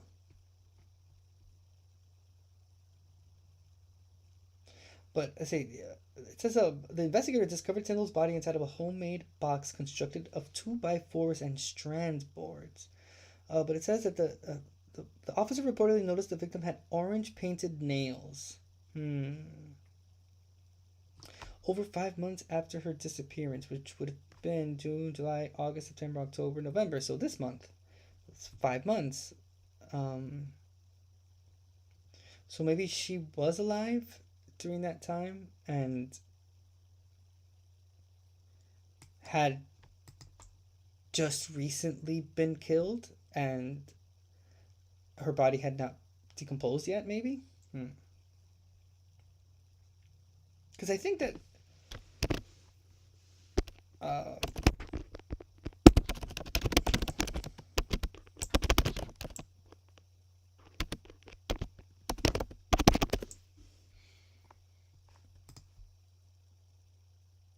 okay. So it says so nails do still grow. Yeah, okay, so it does say that fingernails do grow after death. I'm just mentioning that because maybe there was a time gap between when she was killed and when the investigators found her, that the body had not decomposed. But if nails still continued to grow after death, then maybe that's what the investigator saw, and that corpse was there for some time, but the nails had just not gone away, or I don't think nails rot. But in this case, we just read that they continue to grow, I guess. That's what they say. So if that be the case, then that's what the investigator saw, and that's how he was able to figure out that was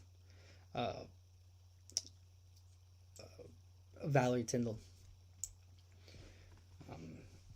I don't think they mentioned the name of the other person that was there as well, because they found her body. Okay, no, I'm sorry. It is only her body. They did mention someone else here, because Tyndall used to work for him during the summer. Where was it that I saw this? Hold on. No, so I guess it was missing neighbor and employee. So it's just the same person. I see. Okay, my bad. I'm sorry. I apologize. Damn, very sad.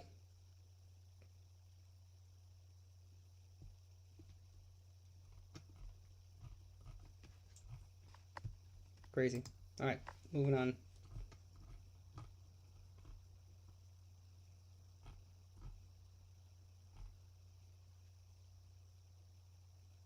Oh wow, we're going to New Mexico. Title says, man sentenced for decapitating friend with axe and leaving head in wood stove. True Crime Daily, published November 29th, 2023, and we are going to Albuquerque. And it says a 30-year-old North Dakota man will spend 35 years behind bars for fatally striking one person with a metal iron and decapitating another within the exterior borders of Navajo Nation in 2021. According to a November 28th news release from the U.S. Attorney's Office for the District of New Mexico, a judge handed Shiloh Aaron Oldrock the sentence in connection with the deaths of two victims, who were only identified as E, B, and P.S. Oldrock, a member of the Spirit Lake Sioux tribe, pleaded guilty in federal court in August to second-degree murder and voluntary manslaughter.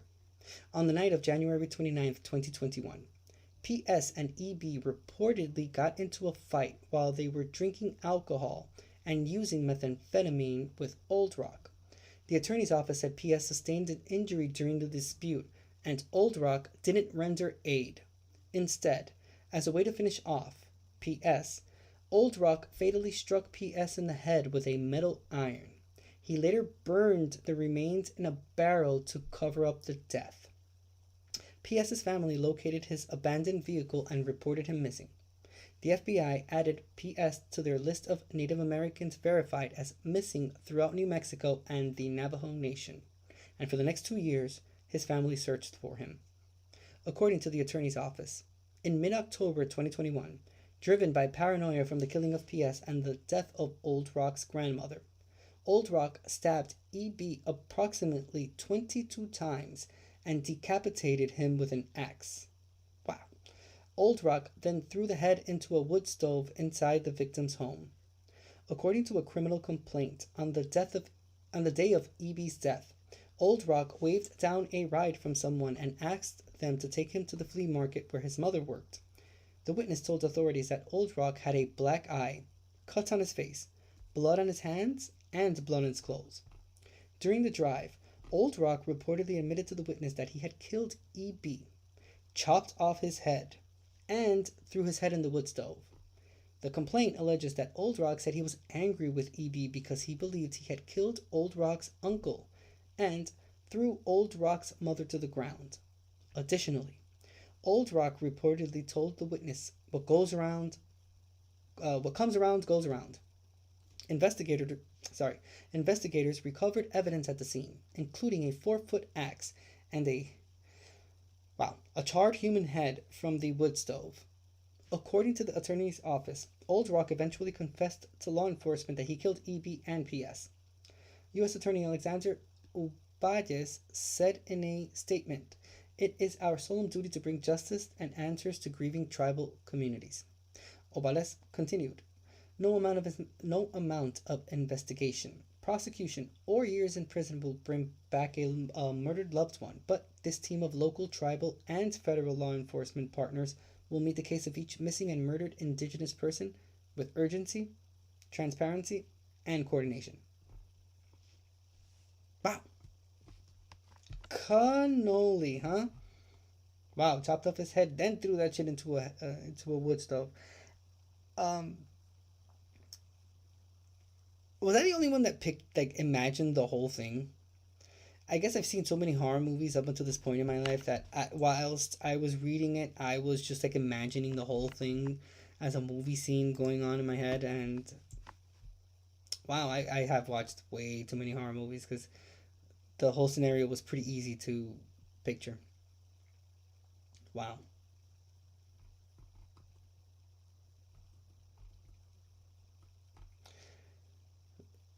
Some of these cases are just holy shit, dude. That's intense. Just stabbing someone to me is just fucking mind blowing. And just imagine decapitating someone with an axe. Wow. It's pretty unbelievable.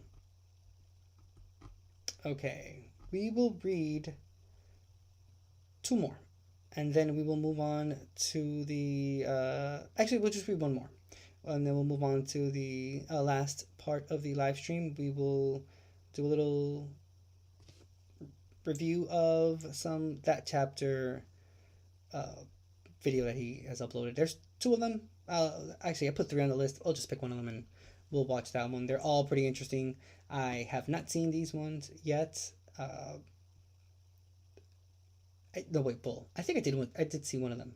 But the newer one I have not. So it doesn't matter. We're still going to enjoy it anyway. He's an excellent content creator. He makes great true crime case videos. Adds a little bit of humor to it, but also keeping it, centered in the information that we're receiving. And, he does a good job at relaying that information to us. So we're going to have a great time. And it's if you don't know that chapter, I'll drop his handle on chat and follow him. Like an excellent content creator. By what I've seen and spoken to him, seems like a very good guy, down to earth. So why not support people like that? For this last case tonight, we will go to Wisconsin. Title says, man gets life for killing dad, stepmom with machete as they try to stop him from assaulting teen.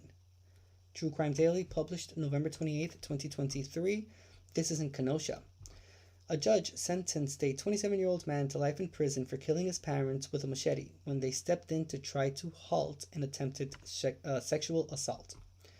Kenosha County court records show Jesus Medrano III pleaded guilty in September to first-degree intentional homicide with use of a dangerous weapon and first-degree attempted sexual assault with use of a dangerous weapon.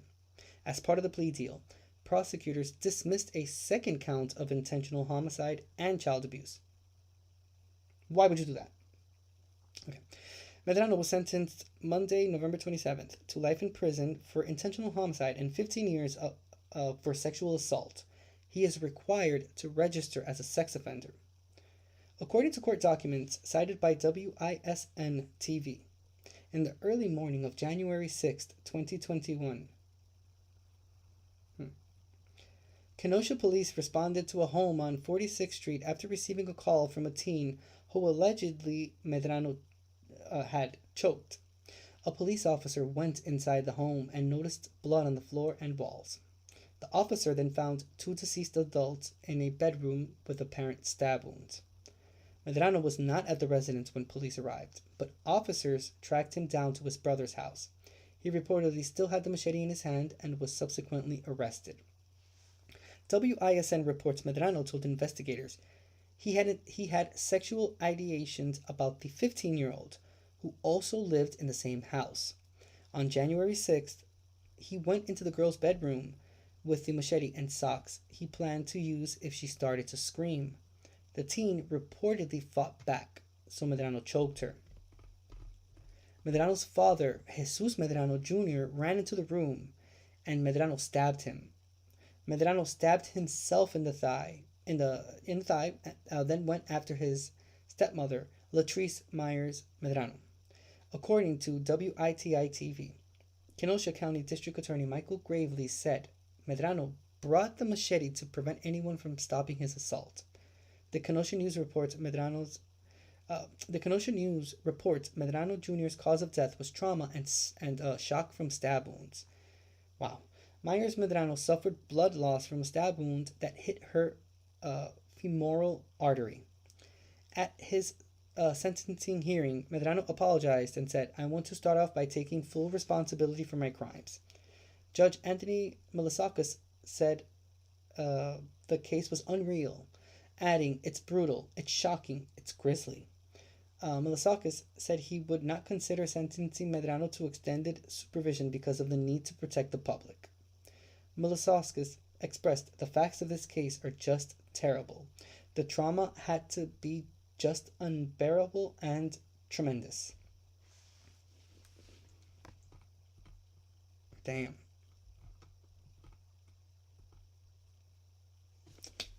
I'm going to give a round of applause to his dad, Jesus Medrano Jr.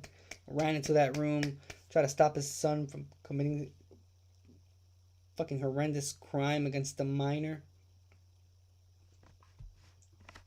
Tried to fight him off, but he was stabbed.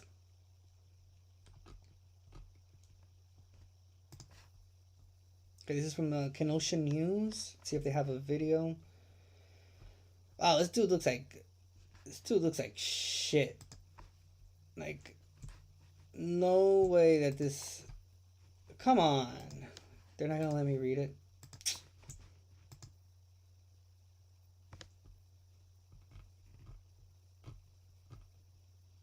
Nope. But there's a picture of him here. Yikes.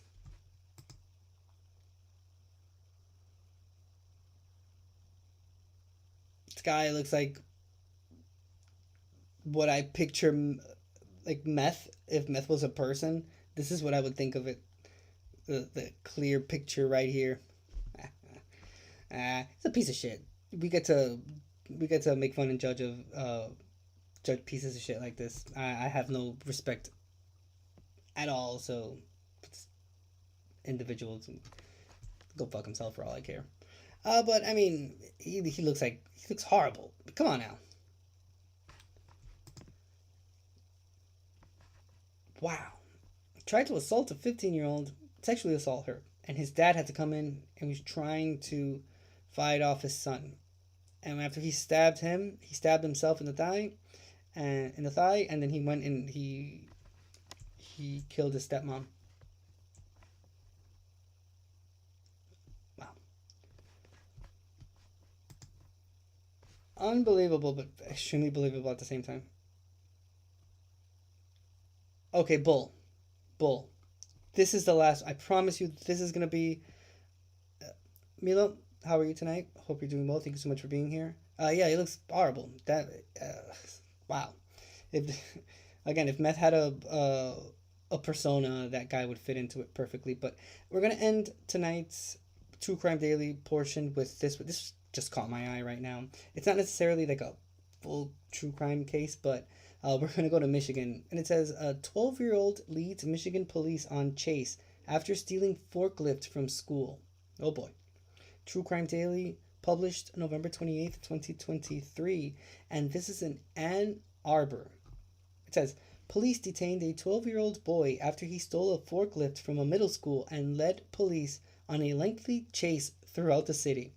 According to Ann Arbor Police, on Saturday, November 25th at 6:45 p.m., officers were called to Forsyth Middle School on Newport Road regarding a juvenile trying to steal a forklift.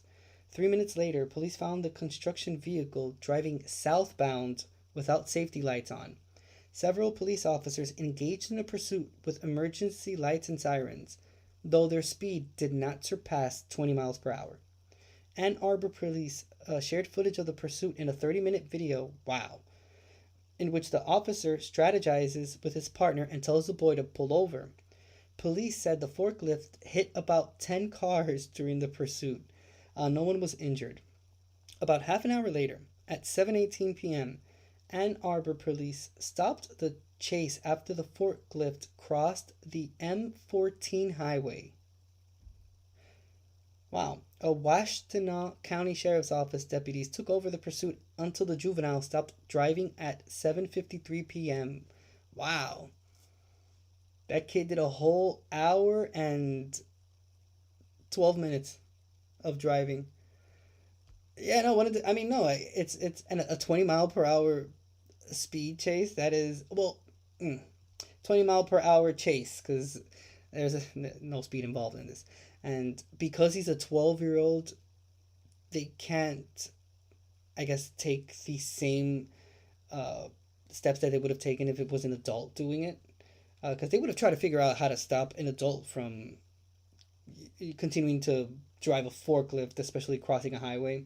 But I can only imagine the confusion on these officers' faces when they find out it's a 12-year-old. Wow, a full hour and 12 minutes. All right. I mean, more power to this kid, I guess. Let me see. So police identified the driver only as a 12-year-old boy from Ann Arbor. We can't really say anything because can't say his name because he's a minor. Officers took him into custody and booked him in the juvenile detention center.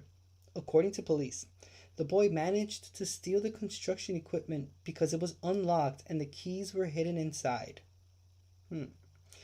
That specific type of forklift can weigh up to 35,000 pounds, police said.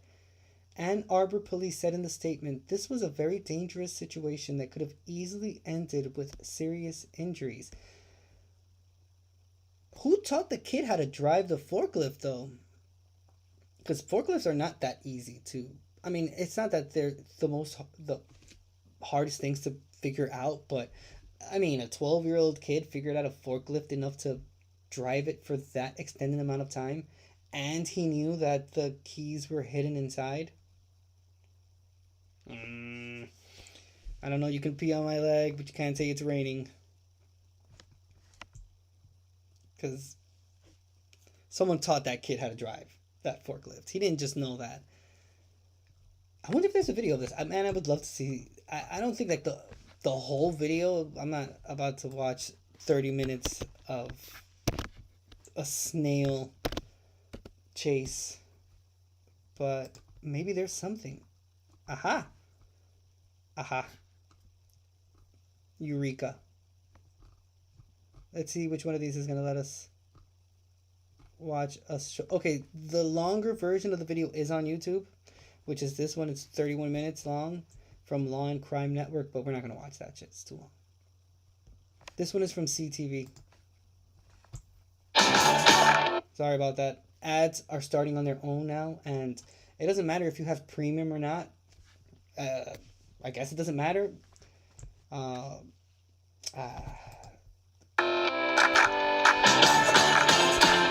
Insane. Yeah, it must be pretty hard to stop. And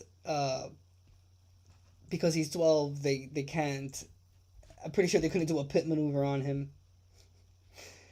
Wow. All right. 12. Okay, that's young. That's really young though. Like, I mean, I started driving when I was like 13, 14 when I started driving, but I used to drive without a license back in the day. Now I obviously wouldn't do it, but he did it, and we're about to watch the video of how everything went down. So brace yourselves.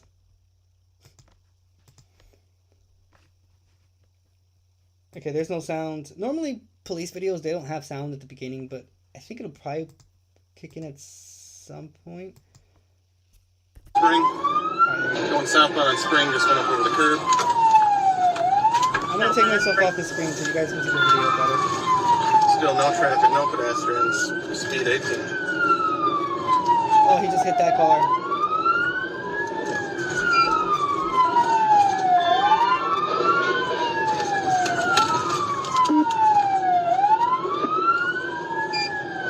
Canine, you call it.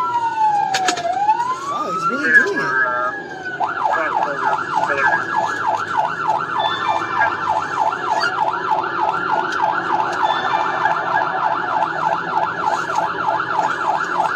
We got anybody with sticks?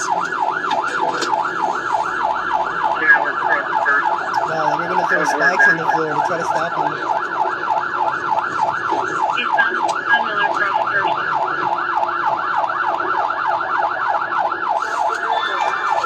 Pull over.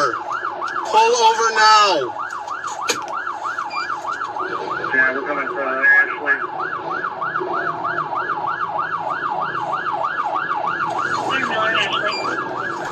We're on Ashley. These are about 9 miles per hour. It's like traffic no pedestrians.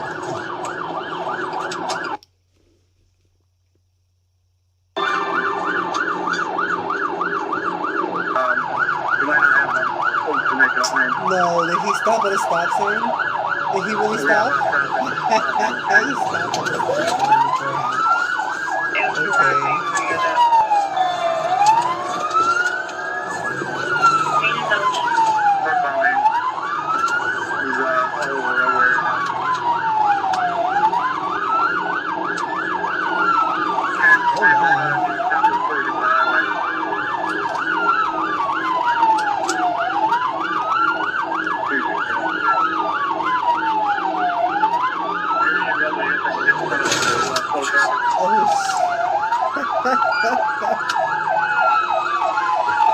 Oh no, he brake checked the officer.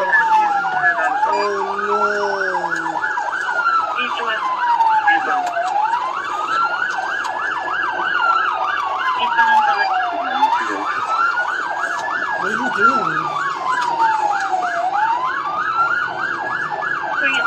friendly. Sure, I'm not sure if we have it. Damn, where are those kids' parents though? Like, oh wow. Oh no.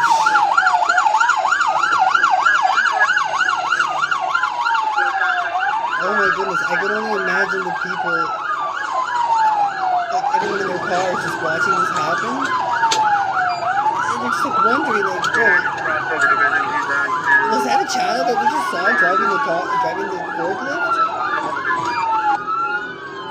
Mind you, I thought it was, I did not know it was like this big of a forklift being driven. I thought it was like one of the smaller ones. I give this driver a 4 out of 10. I told this person, watch out for these kids. This is Center Lane, watch out. Yeah, thank goodness no one got hurt, Miller. You're absolutely right.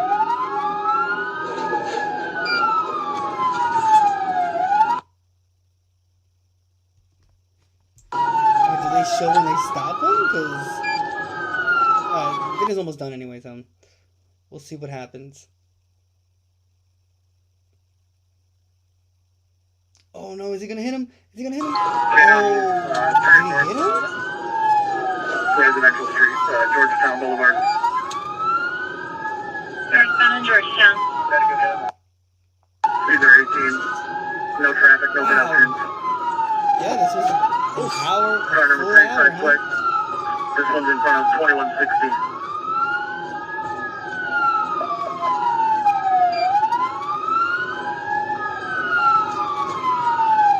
Coming up to Yorktown Drive. Damn. Side flight, 2 more. And another. Clear northbound on Nixon. Oh no. Looks like he's gonna possibly ditch it. He's on the sidewalk now. Sidewalk. Go ahead and reactivate your lights and sirens there, guys.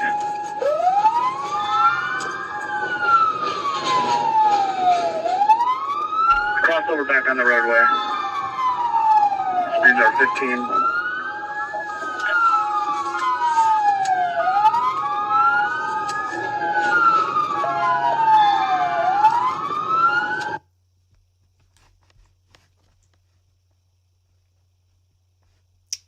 Well, now.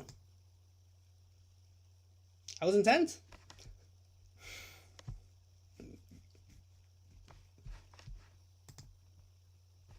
I mean, I guess we can give him an A for audacity. He made it that far. Took him on a 1-hour chase that slow. He just hit so many cars. It would have been a little bit funnier if he would have known how to drive. Like, really, he wouldn't have hit any cars, but he would have just extended the chase a lot longer. But, wow. Where are this kid's parents? Like, I don't understand. I guess we'll never know. This is the kind of story that no one would ever believe unless there's a video. I mean, I don't even think insurance companies would believe this unless there was a video, like you said. So I hope that the cops are able to identify. Well, obviously that's what they're going to do, and they're going to probably let them know and give them numbers to contact and whatnot because they have video proof. But that's a story for the ages right there. It's like, yeah, I had to take my car to the mechanic because I was just laying in bed at home and woke up to a note on my car with my bumper off saying, hey, you know, a 12-year-old drove a forklift and crashed into your car, and yeah, dude, now you have to go through insurance. Oh man, that would be so horrible, dude. What a bad way to wake up. Because it's the confusion. You're like, what do you mean a 12-year-old? What? And it's like you say, Mila, you just have to either see it to believe it, or you have to have the video in this case to be able to completely admit that, yeah, this actually happened. Yikes. Alright, well, this ends the True Crime Daily portion of tonight's live stream. We're going to go into the last part of it. We're going to watch one that chapter case tonight. So let me really quickly, what I'll do is I'll hook you guys up with his handle if you guys have not seen that chapter. He's pretty famous though. He has like almost 2 million followers on YouTube. Extremely awesome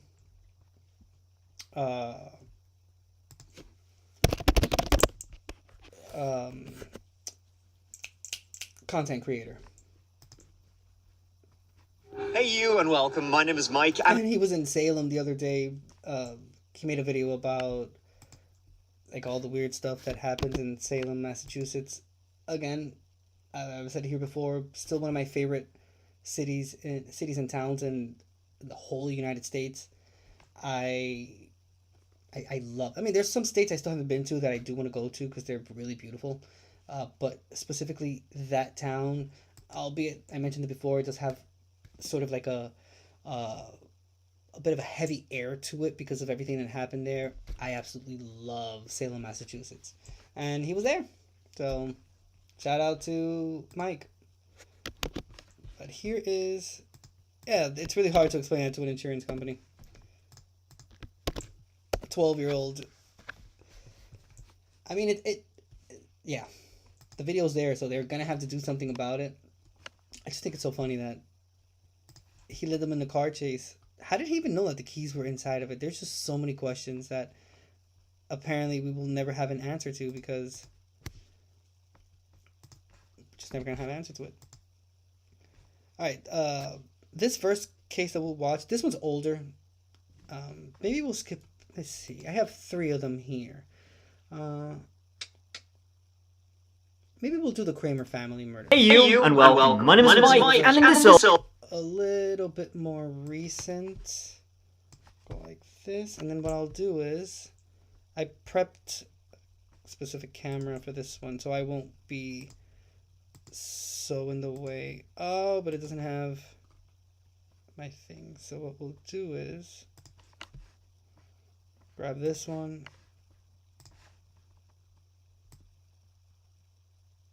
shrink myself a bit. I will take this out the way. Perfect. All right, we are ready. I'll restart this, and again, this is the Kramer family murders. Shout out to Mike from that chapter, being such a extremely nice guy, allowing me to, I know, giving me permission to be able to review his videos, talk about them. He is an extremely nice guy by what I've been able to talk to him and have a conversation with. Very short, but I really like his videos. He's one of my favorite content creators, and I copy pasted the handle on all chats. Please subscribe to his channel. So let's watch this one. Like I said, it's the Kramer family murders. Hey you, and welcome. My name is Mike, and in this video we are going into the wee hours of March 2nd, 2010. In the city of Darien, just outside of Chicago, Illinois, there was a crash, a bang, a wallop, and then a few more bangs. See, a call had come into the emergency services, a call made from a woman hiding in a closet. There had been a home invasion, and an entire family was at risk. But out of the who, what, where, when, why is the most interesting. So let's give it a go.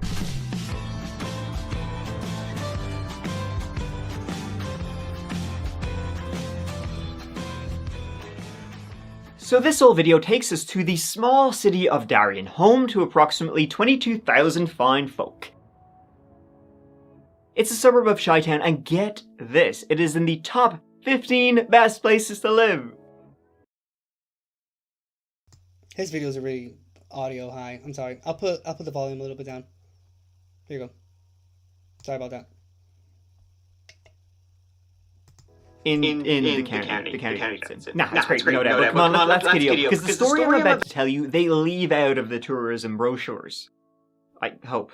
It all began on March 2nd, 2010. The silence of the witching hour was rudely interrupted. At 3:10 a.m., a panicked call came in to the Darien Police Department. It was from a 25-year-old woman hiding in the closet of her home. And she was saying someone had come in the middle of the night and opened fire. And they were still in the house. 911. I'm in my house. I'm shooting. I'm shooting. Who's shooting? How many times did you hear shooting? 10 times. 10 times. Do you know where it's coming from? In the house? Yes. I need help. Okay, the officer's on the way. Just stay where you're at, okay? This was Angela Kramer, and the house was her parents' home, her family home. For all poor Angela knew, the rest of her family had already been shot to death. And she wouldn't be far off thinking that neither. This was in a nice, quiet neighborhood, and by all accounts, the Kramer family fit the same bill. They had this big, beautiful home, never had any interaction with the law, they were business owners or worked in education. Police rushed over minutes after the initial 911 call had been made. The first thing the police saw when they rocked up was a young man climbing out of the basement window, and they were thinking, what's the deal with this beeswax? But that would turn out to be Anthony Kramer, who was an older brother of Angela. He had been staying in the basement when he, like Angela, had heard gunshots in the house. Anthony and Angela would be the only two survivors, both extremely traumatized and in just shock over what had happened. The Kramer family was made up of Jeffrey Kramer, the dad, his wife Lori, and their 3 children. Anthony, 29, Angela, 25, and Michael, 20 years old. The family, longtime Chicagoans. Jeffrey owned Kramer's Towing, which does exactly what it says in the tin. Lori, she worked at McGraw-Hill, the education publishers, and Jeffrey and Lori had been married 30 years by 2010. Michael, the youngest, had recently enrolled at the Universal Technical Institute and was going to follow his dad. The whole gang, lifetime Bears fans, White Sox fans, apart from Lori, who was a Cubs fan. And they were all known as generous with their hearts, their home, and their time. And now, 3 of them were no longer around. When the police entered the home, they found shot to death Jeffrey, Lori, and Michael. Going inside, right at the front door, lay Jeffrey, shot dead. Glancing up, Lori was there. I have not seen this case, but my skeptic senses are already going off, and I don't know, I have a hunch that this is going to be a case of life insurance or money. There's something involved here that has to do with finances. Either they wanted to keep the money, or there was something. I mean, I don't know. I'm just drawing conclusions here based off of the little bit of information that we have up until this point. But I don't know, because I've seen and read so many true crime cases. It's one of the first things that I always think about, especially when it has to do with like family. It normally tends to be something that has to do with finances and whatnot. I just realized that the chat goes right over my eyes. And that's something.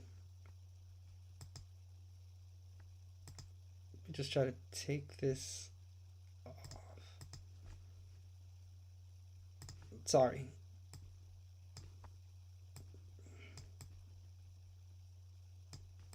Cool. Alright. Sorry about that. Move.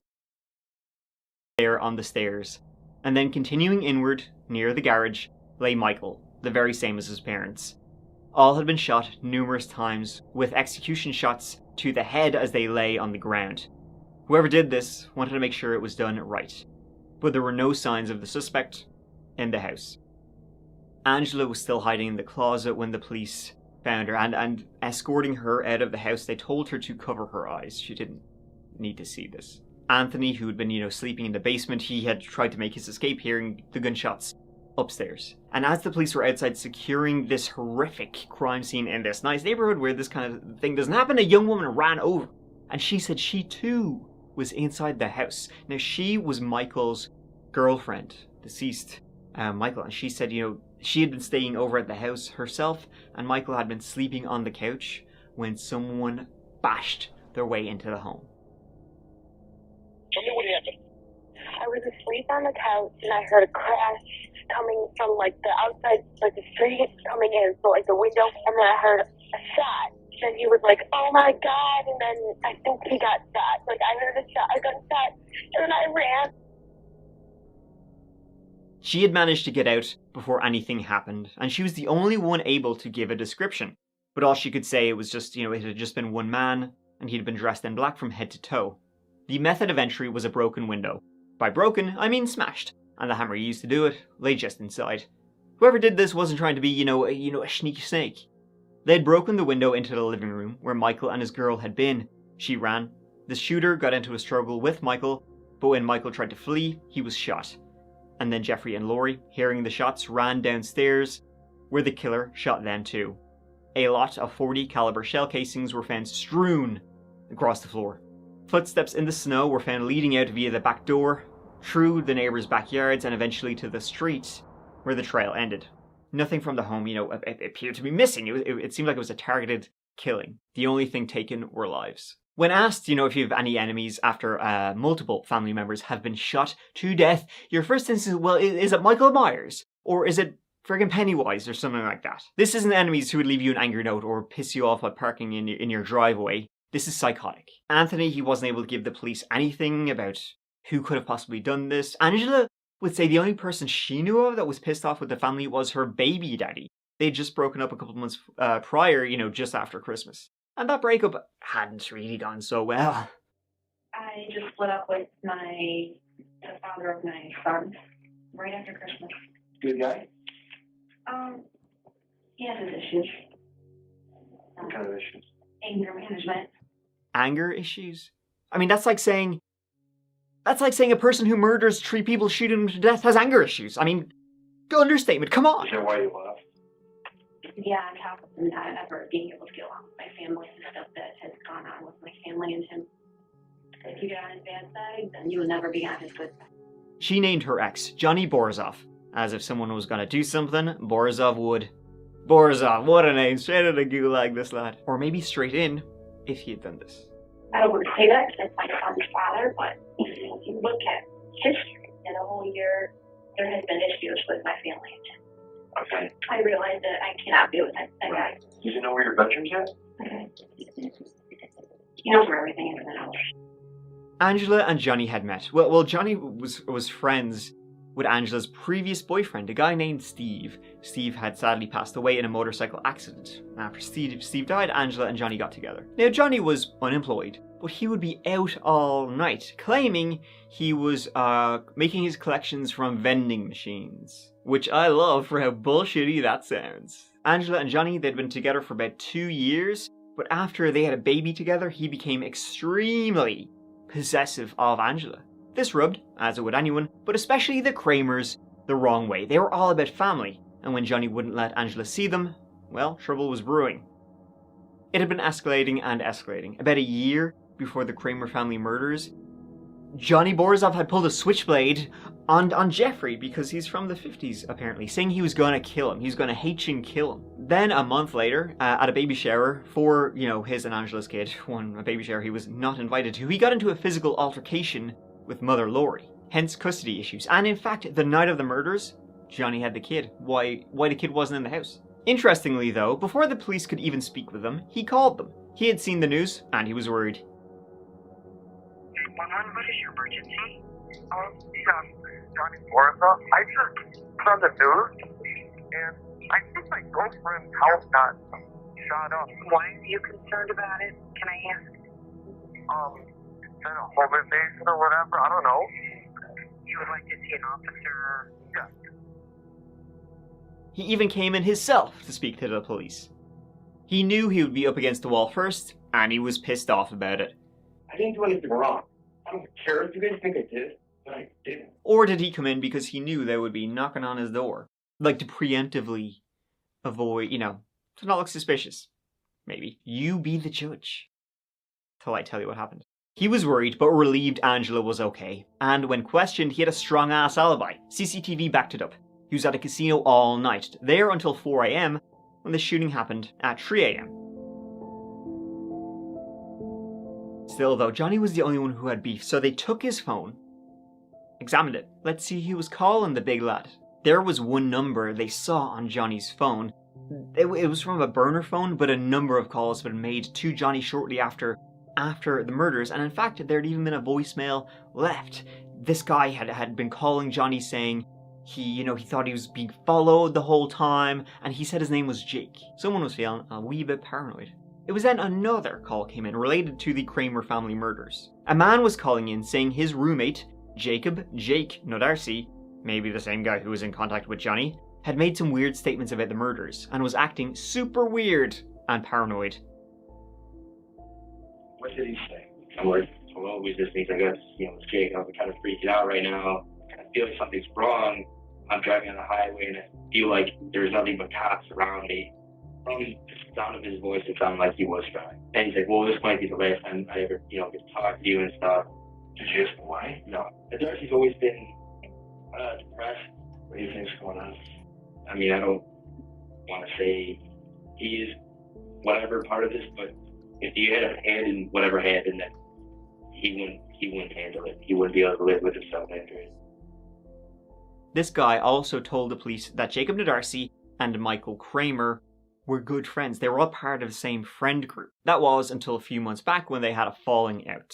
So now you have two people linked who had a falling out.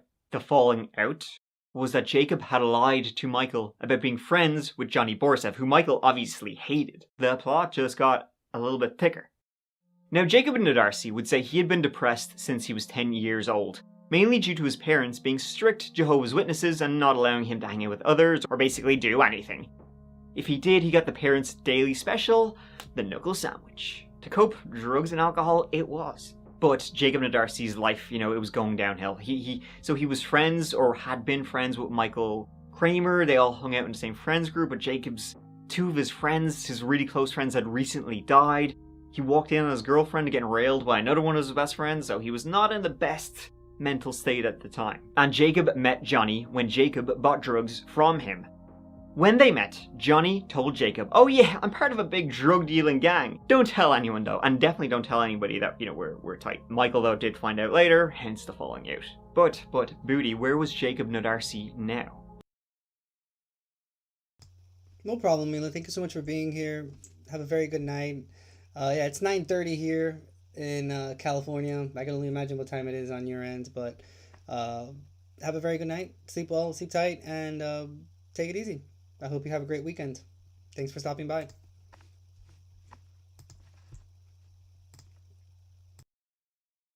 On the run, mayhaps? It looked that way when the police discovered that only a few days before the murders, Jacob had purchased a .40 caliber handgun. Tracking the burner phone, it was traveling south to Florida. Jacob's parents were in Florida. Okay, so just before the video continues, just a quick little recap. So, okay, Kramer family. It was mom, dad, 2 siblings, and a sister. The murders occurred in the house. Seems like someone broke in through a window. Obviously, victims were the mother, the father, and the middle child, or the youngest child. Older brother and sister were the ones that remained alive. The brother was the one that was in the basement trying to escape from the window. Sister was inside of the house. The girlfriend of the deceased brother was in the house as well. She said that it could have been her ex-boyfriend, who just so happened to be roommates with someone else that was friends with the youngest, the youngest of the brothers that was the one that was killed.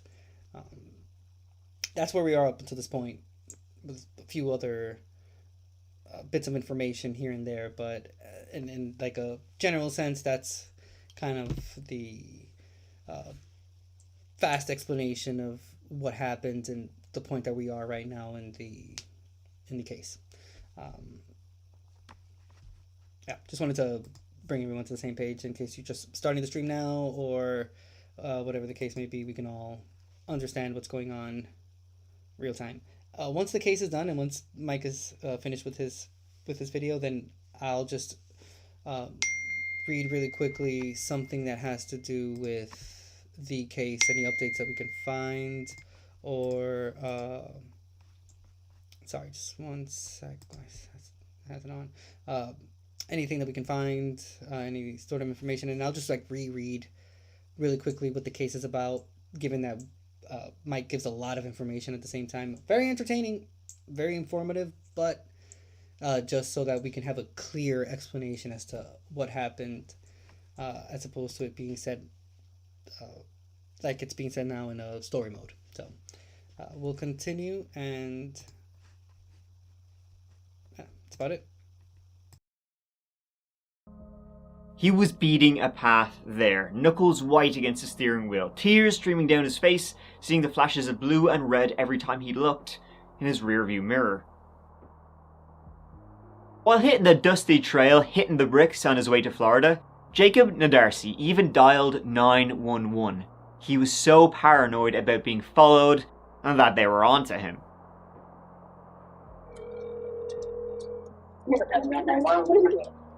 My name is Lucy. I'm driving on the highway, heading towards Florida on I-75, and there's been, like, 7 cars or so, and they're constantly flashing their lights, and they're still behind it, chased by some random cars for a long time in Indiana. I have a feeling that they're cops, their mother or something. I don't know what the hell's going on. Is there anything you can tell me? Am I aware that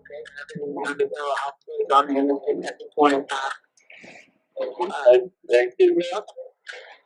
He was found and arrested sleeping in his car outside their home. But if Jacob was the one who did it, why?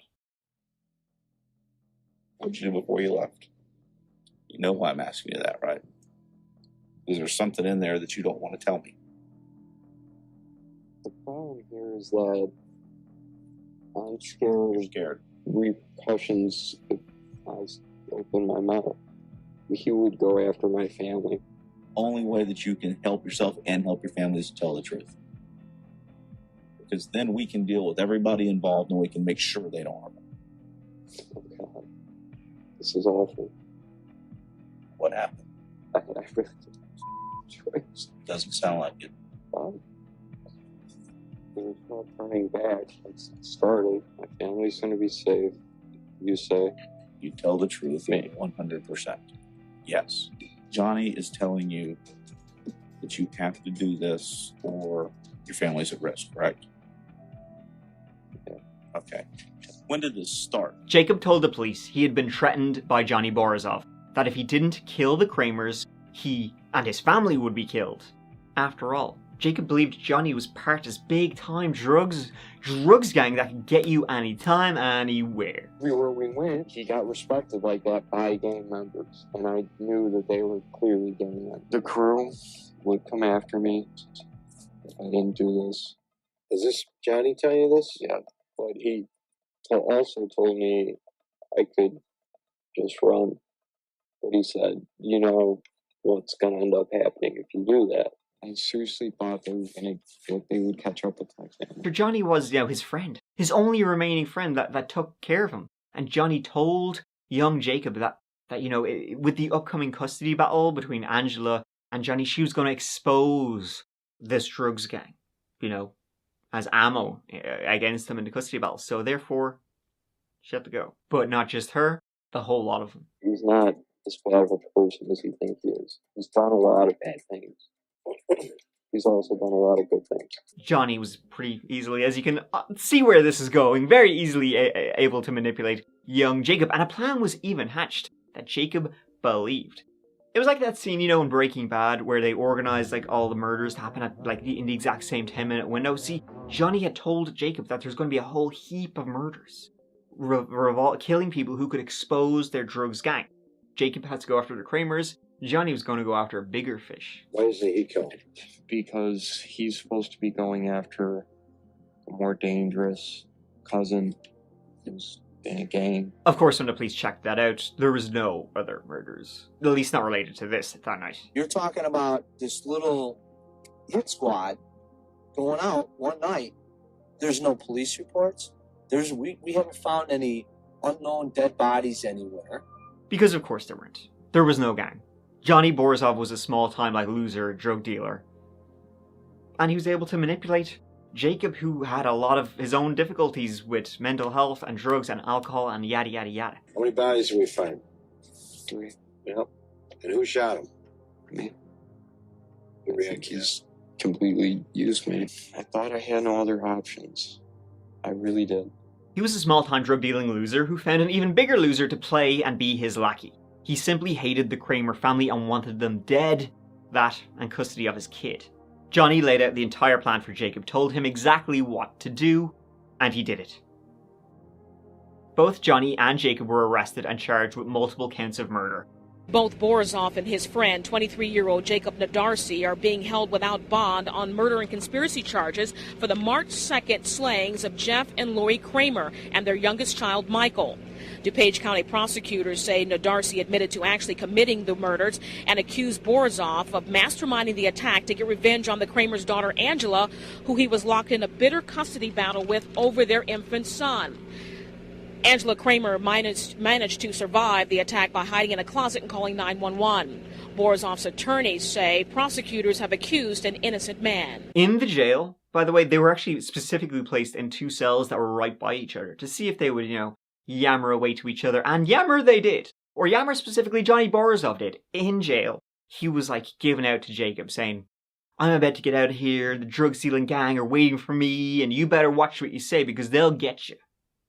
Of course, he was still shy-talking Jacob, and at this point I think Jacob knew he was shy-talking him. But what this did do is that Johnny didn't realize the police were listening in, so he essentially was corroborating Jacob's entire story. In 2011, Jacob pleaded guilty to the 3 murders and would cooperate with the state against Johnny. Johnny pleaded not guilty, and his trial began in 2013. Prosecutors say Johnny Borisov had very specific instructions for his friend Jacob Nadarsi on the night of the murders. Jake, kick in the door or break through a window. And once you get inside, Jake, stay committed. Gotta stay committed, Jake.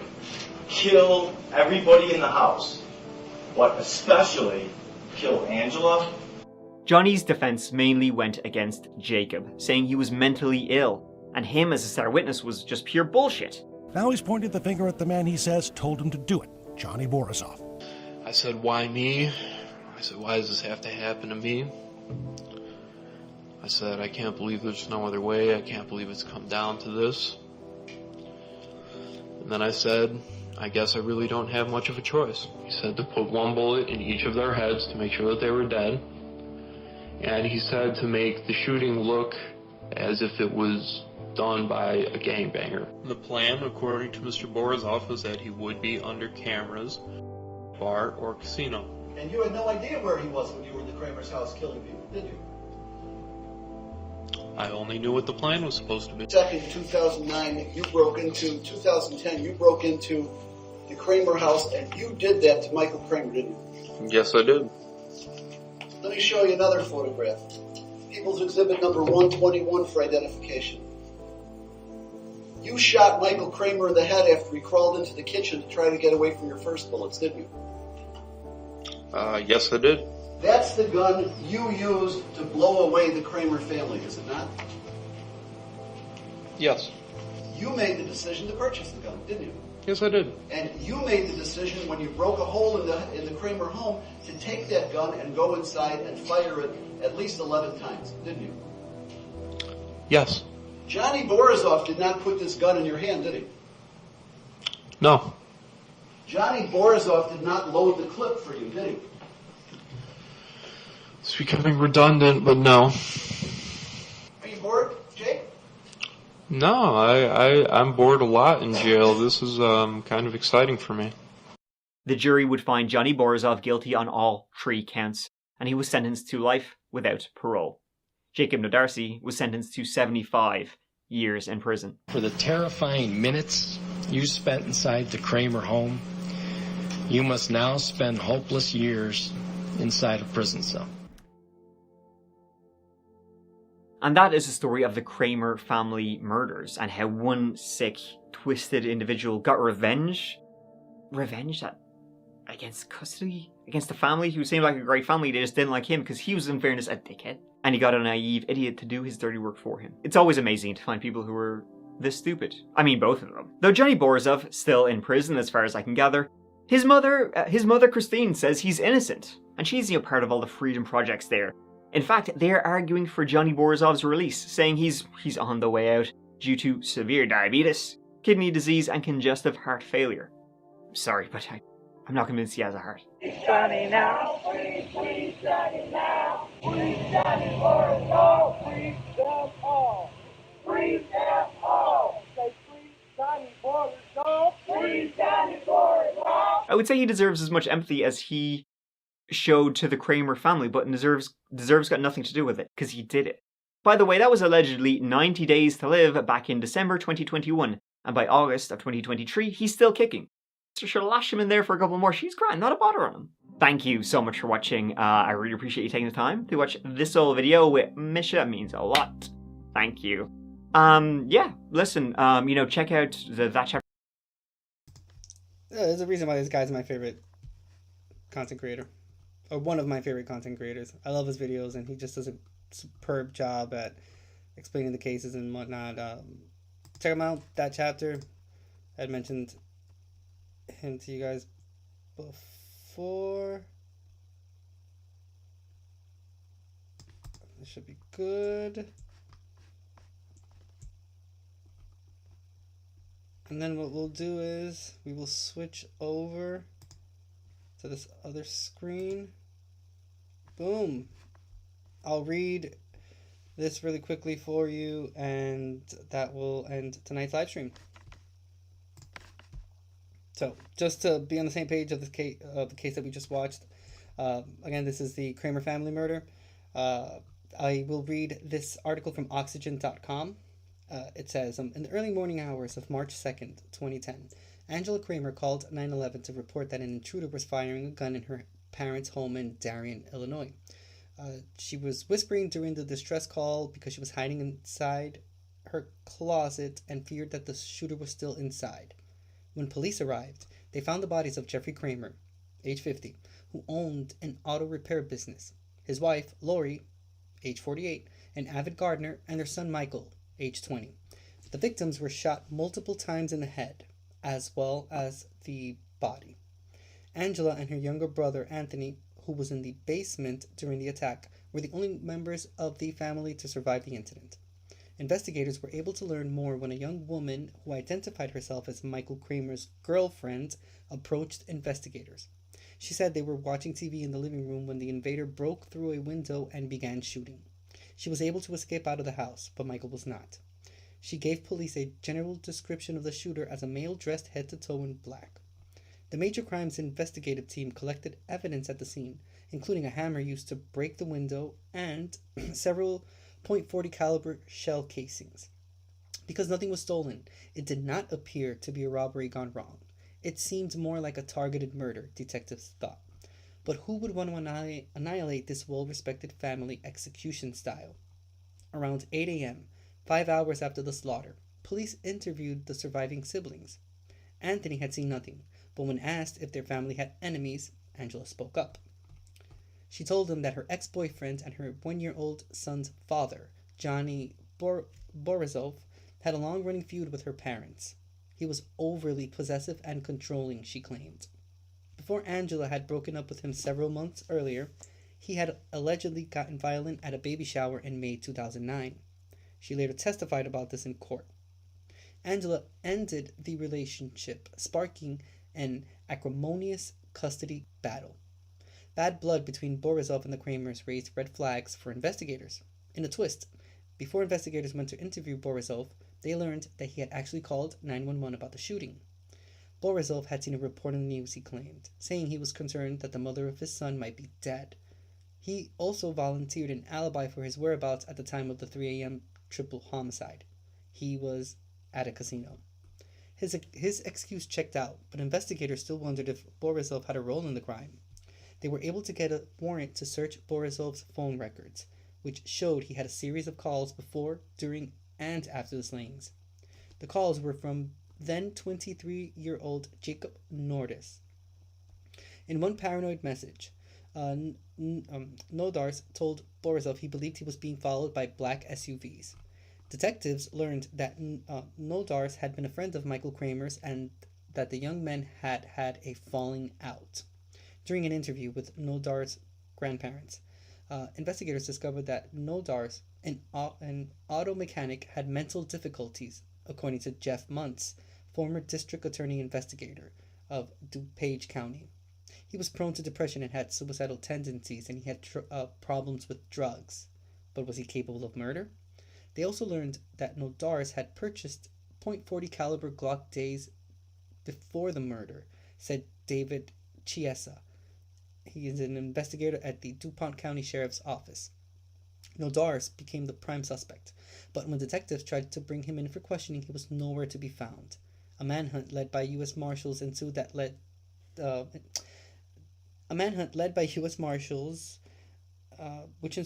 led them to Florida.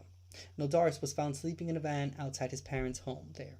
Concerned that he was armed, law enforcement approached the vehicle with care. He didn't have the gun with him, said Joe Burkett, former state attorney of DuPage County. He was taken in without incident. Investigators believed they found the shooter in the Kramer case, but they still didn't know the motive or if Borisov was connected. While in custody, Nodars told officials he was scared of repercussions if he opened his mouth. He reluctantly confessed that Borisov, who was his friend and someone he feared, ordered the hit. If he didn't go through with the hit, Nodars told police in the taped interview he and his family were, quote-unquote, going to die. Jacob would do anything for Johnny. He kind of looked up to him, said Chiesa. Investigators learned that Borisov was involved in gang activities, and Angela Kramer knew a lot about that. When the custody battle heated up, she threatened to go to police, according to investigators. So Borisov wanted her silenced. Borisov's instructions to Nodars were to kill Angela Michael and anybody else who got in the way, according to Nodars. The murder was to take place at 3 o'clock in the morning, according to Bernie Murray, lead prosecutor of DuPage County. Borisov also mapped out the Kramer home for his hired gun. Nodars was led to believe that other murders were going down the same night by gang members. Investigators found no proof of the purported gang activity. It was 100% nonsense, insisted Chiesa, but Nodars believed it. I think he completely used me, Nodars said about Borisov in the taped interrogation. Nodars' confession described Borisov as the brains behind the murders. Jacob was Johnny Borisov's weapon, said Chiesa. Police were able to detain Borisov as a person of interest and hold him for 72 hours without charges. During that time, police retrieved the gun from a dumpster where Nodars had tossed it. That evidence allowed them to extend Borisov's detention. On March 5th, Nodars was extradited back to Illinois. He was placed in a cell next to Borisov, who was heard asking him questions about their murder plan in taped jailhouse conversations. He corroborated what Nodars told the police. On March 6th, Borisov was formally charged for the murders. In 2011, Nodars pleaded guilty to the triple murder and agreed to testify against Borisov at his 2013 trial in exchange for taking the death penalty off the table. Prosecutors emphasized that Borisov was holding the gun, but it was as if his finger is pulling the trigger every time the trigger is pulled. Jacob Nodars was sentenced to 75 years behind bars. Johnny Borisov was convicted of the murders and soliciting them. He was sentenced to life in prison. Now we're on the same page. Now we know what happened.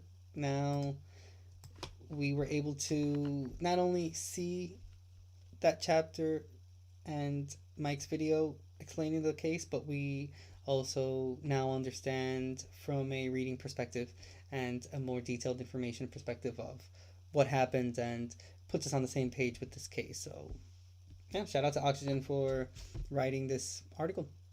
And that brings us to the end of this live stream. I really appreciate you guys being here. Thank you very much. You know where to find me. I'm going to thank Mila, and I want to thank Steven for stopping by. Or Steve, I'm sorry. Apologize for that. Anyone else that stopped by, lurking or whatever, I really appreciate it. Thank you so much. You know where to find me. I'm all across social media. You can check out my Linktree. Has all my platforms there, social media, streaming platforms, everything I use to go live and whatnot. Check out my videos. I have a YouTube. I have a Twitch. You can use your Amazon Prime on Twitch if you want to further support me. I have a Patreon. That's $1 a month. You can further support me there. That's KAS True Crime. All my links in the description box below, or if you're watching me on Twitch, in the About section. If it's on Facebook, it's the description box that's on the right side of the live stream, I believe it is, or on the bottom, I don't know. Yeah, just subscribe to my YouTube channel. Let me know what you think. Comment. I will start uploading some of these videos tomorrow. I will upload a clip of that specific case, if not tonight, early tomorrow morning, because you never know, that dude's still around and he's at large. If someone sees that video and is able to pass that information on to the police and they're able to apprehend that fucker, dude, that's what's up right there. It's precisely the reason why all of us do this, because it's in the hopes of being able to catch someone, not for any like recognition or anything, just like because they fucking deserve to be in jail. But yeah, nonetheless, I really appreciate everyone being here. Thank you very much. This was completely awesome. You know that this is my favorite place to be. I love being in front of a camera. I love entertaining you guys. I love reading these cases, watching these videos. Even as bad as the cases can get sometimes, I still very much enjoy being in front of a camera. I was born for this shit. I'm not even gonna lie to you. Take it easy. Have a great weekend. Subscribe to my channel so you can see the videos when they pop up. If you want a completely different type of live stream and video, different type of content, check out my main channel, which is the King Angel Show.